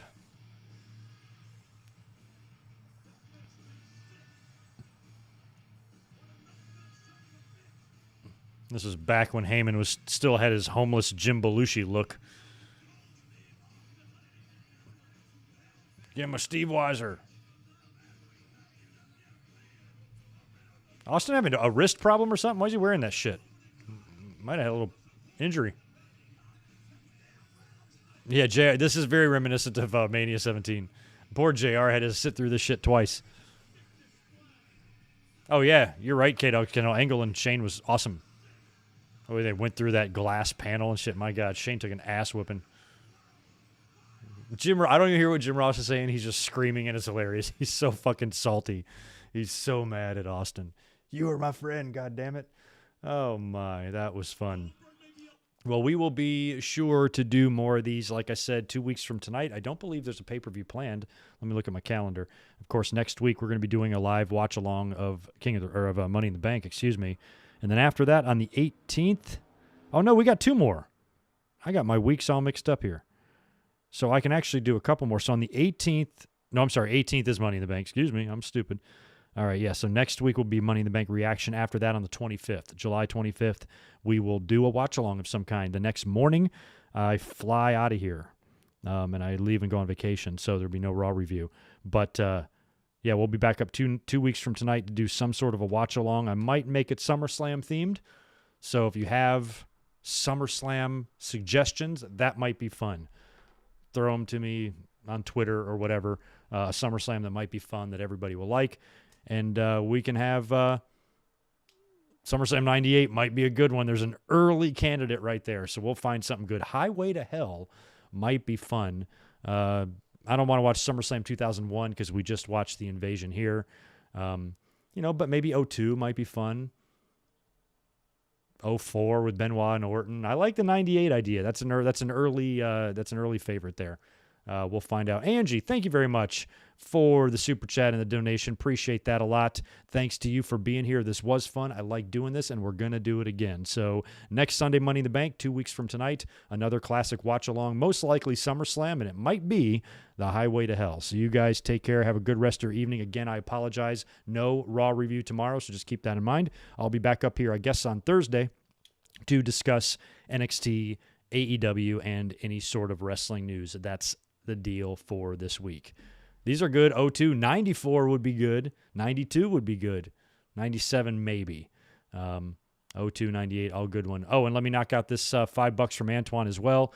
Thanks, dude. Greg, real quick, do the Raw where Austin clears house, just that last part, not the whole show. That was good. That was on the go home to this, I think, to what we just watched.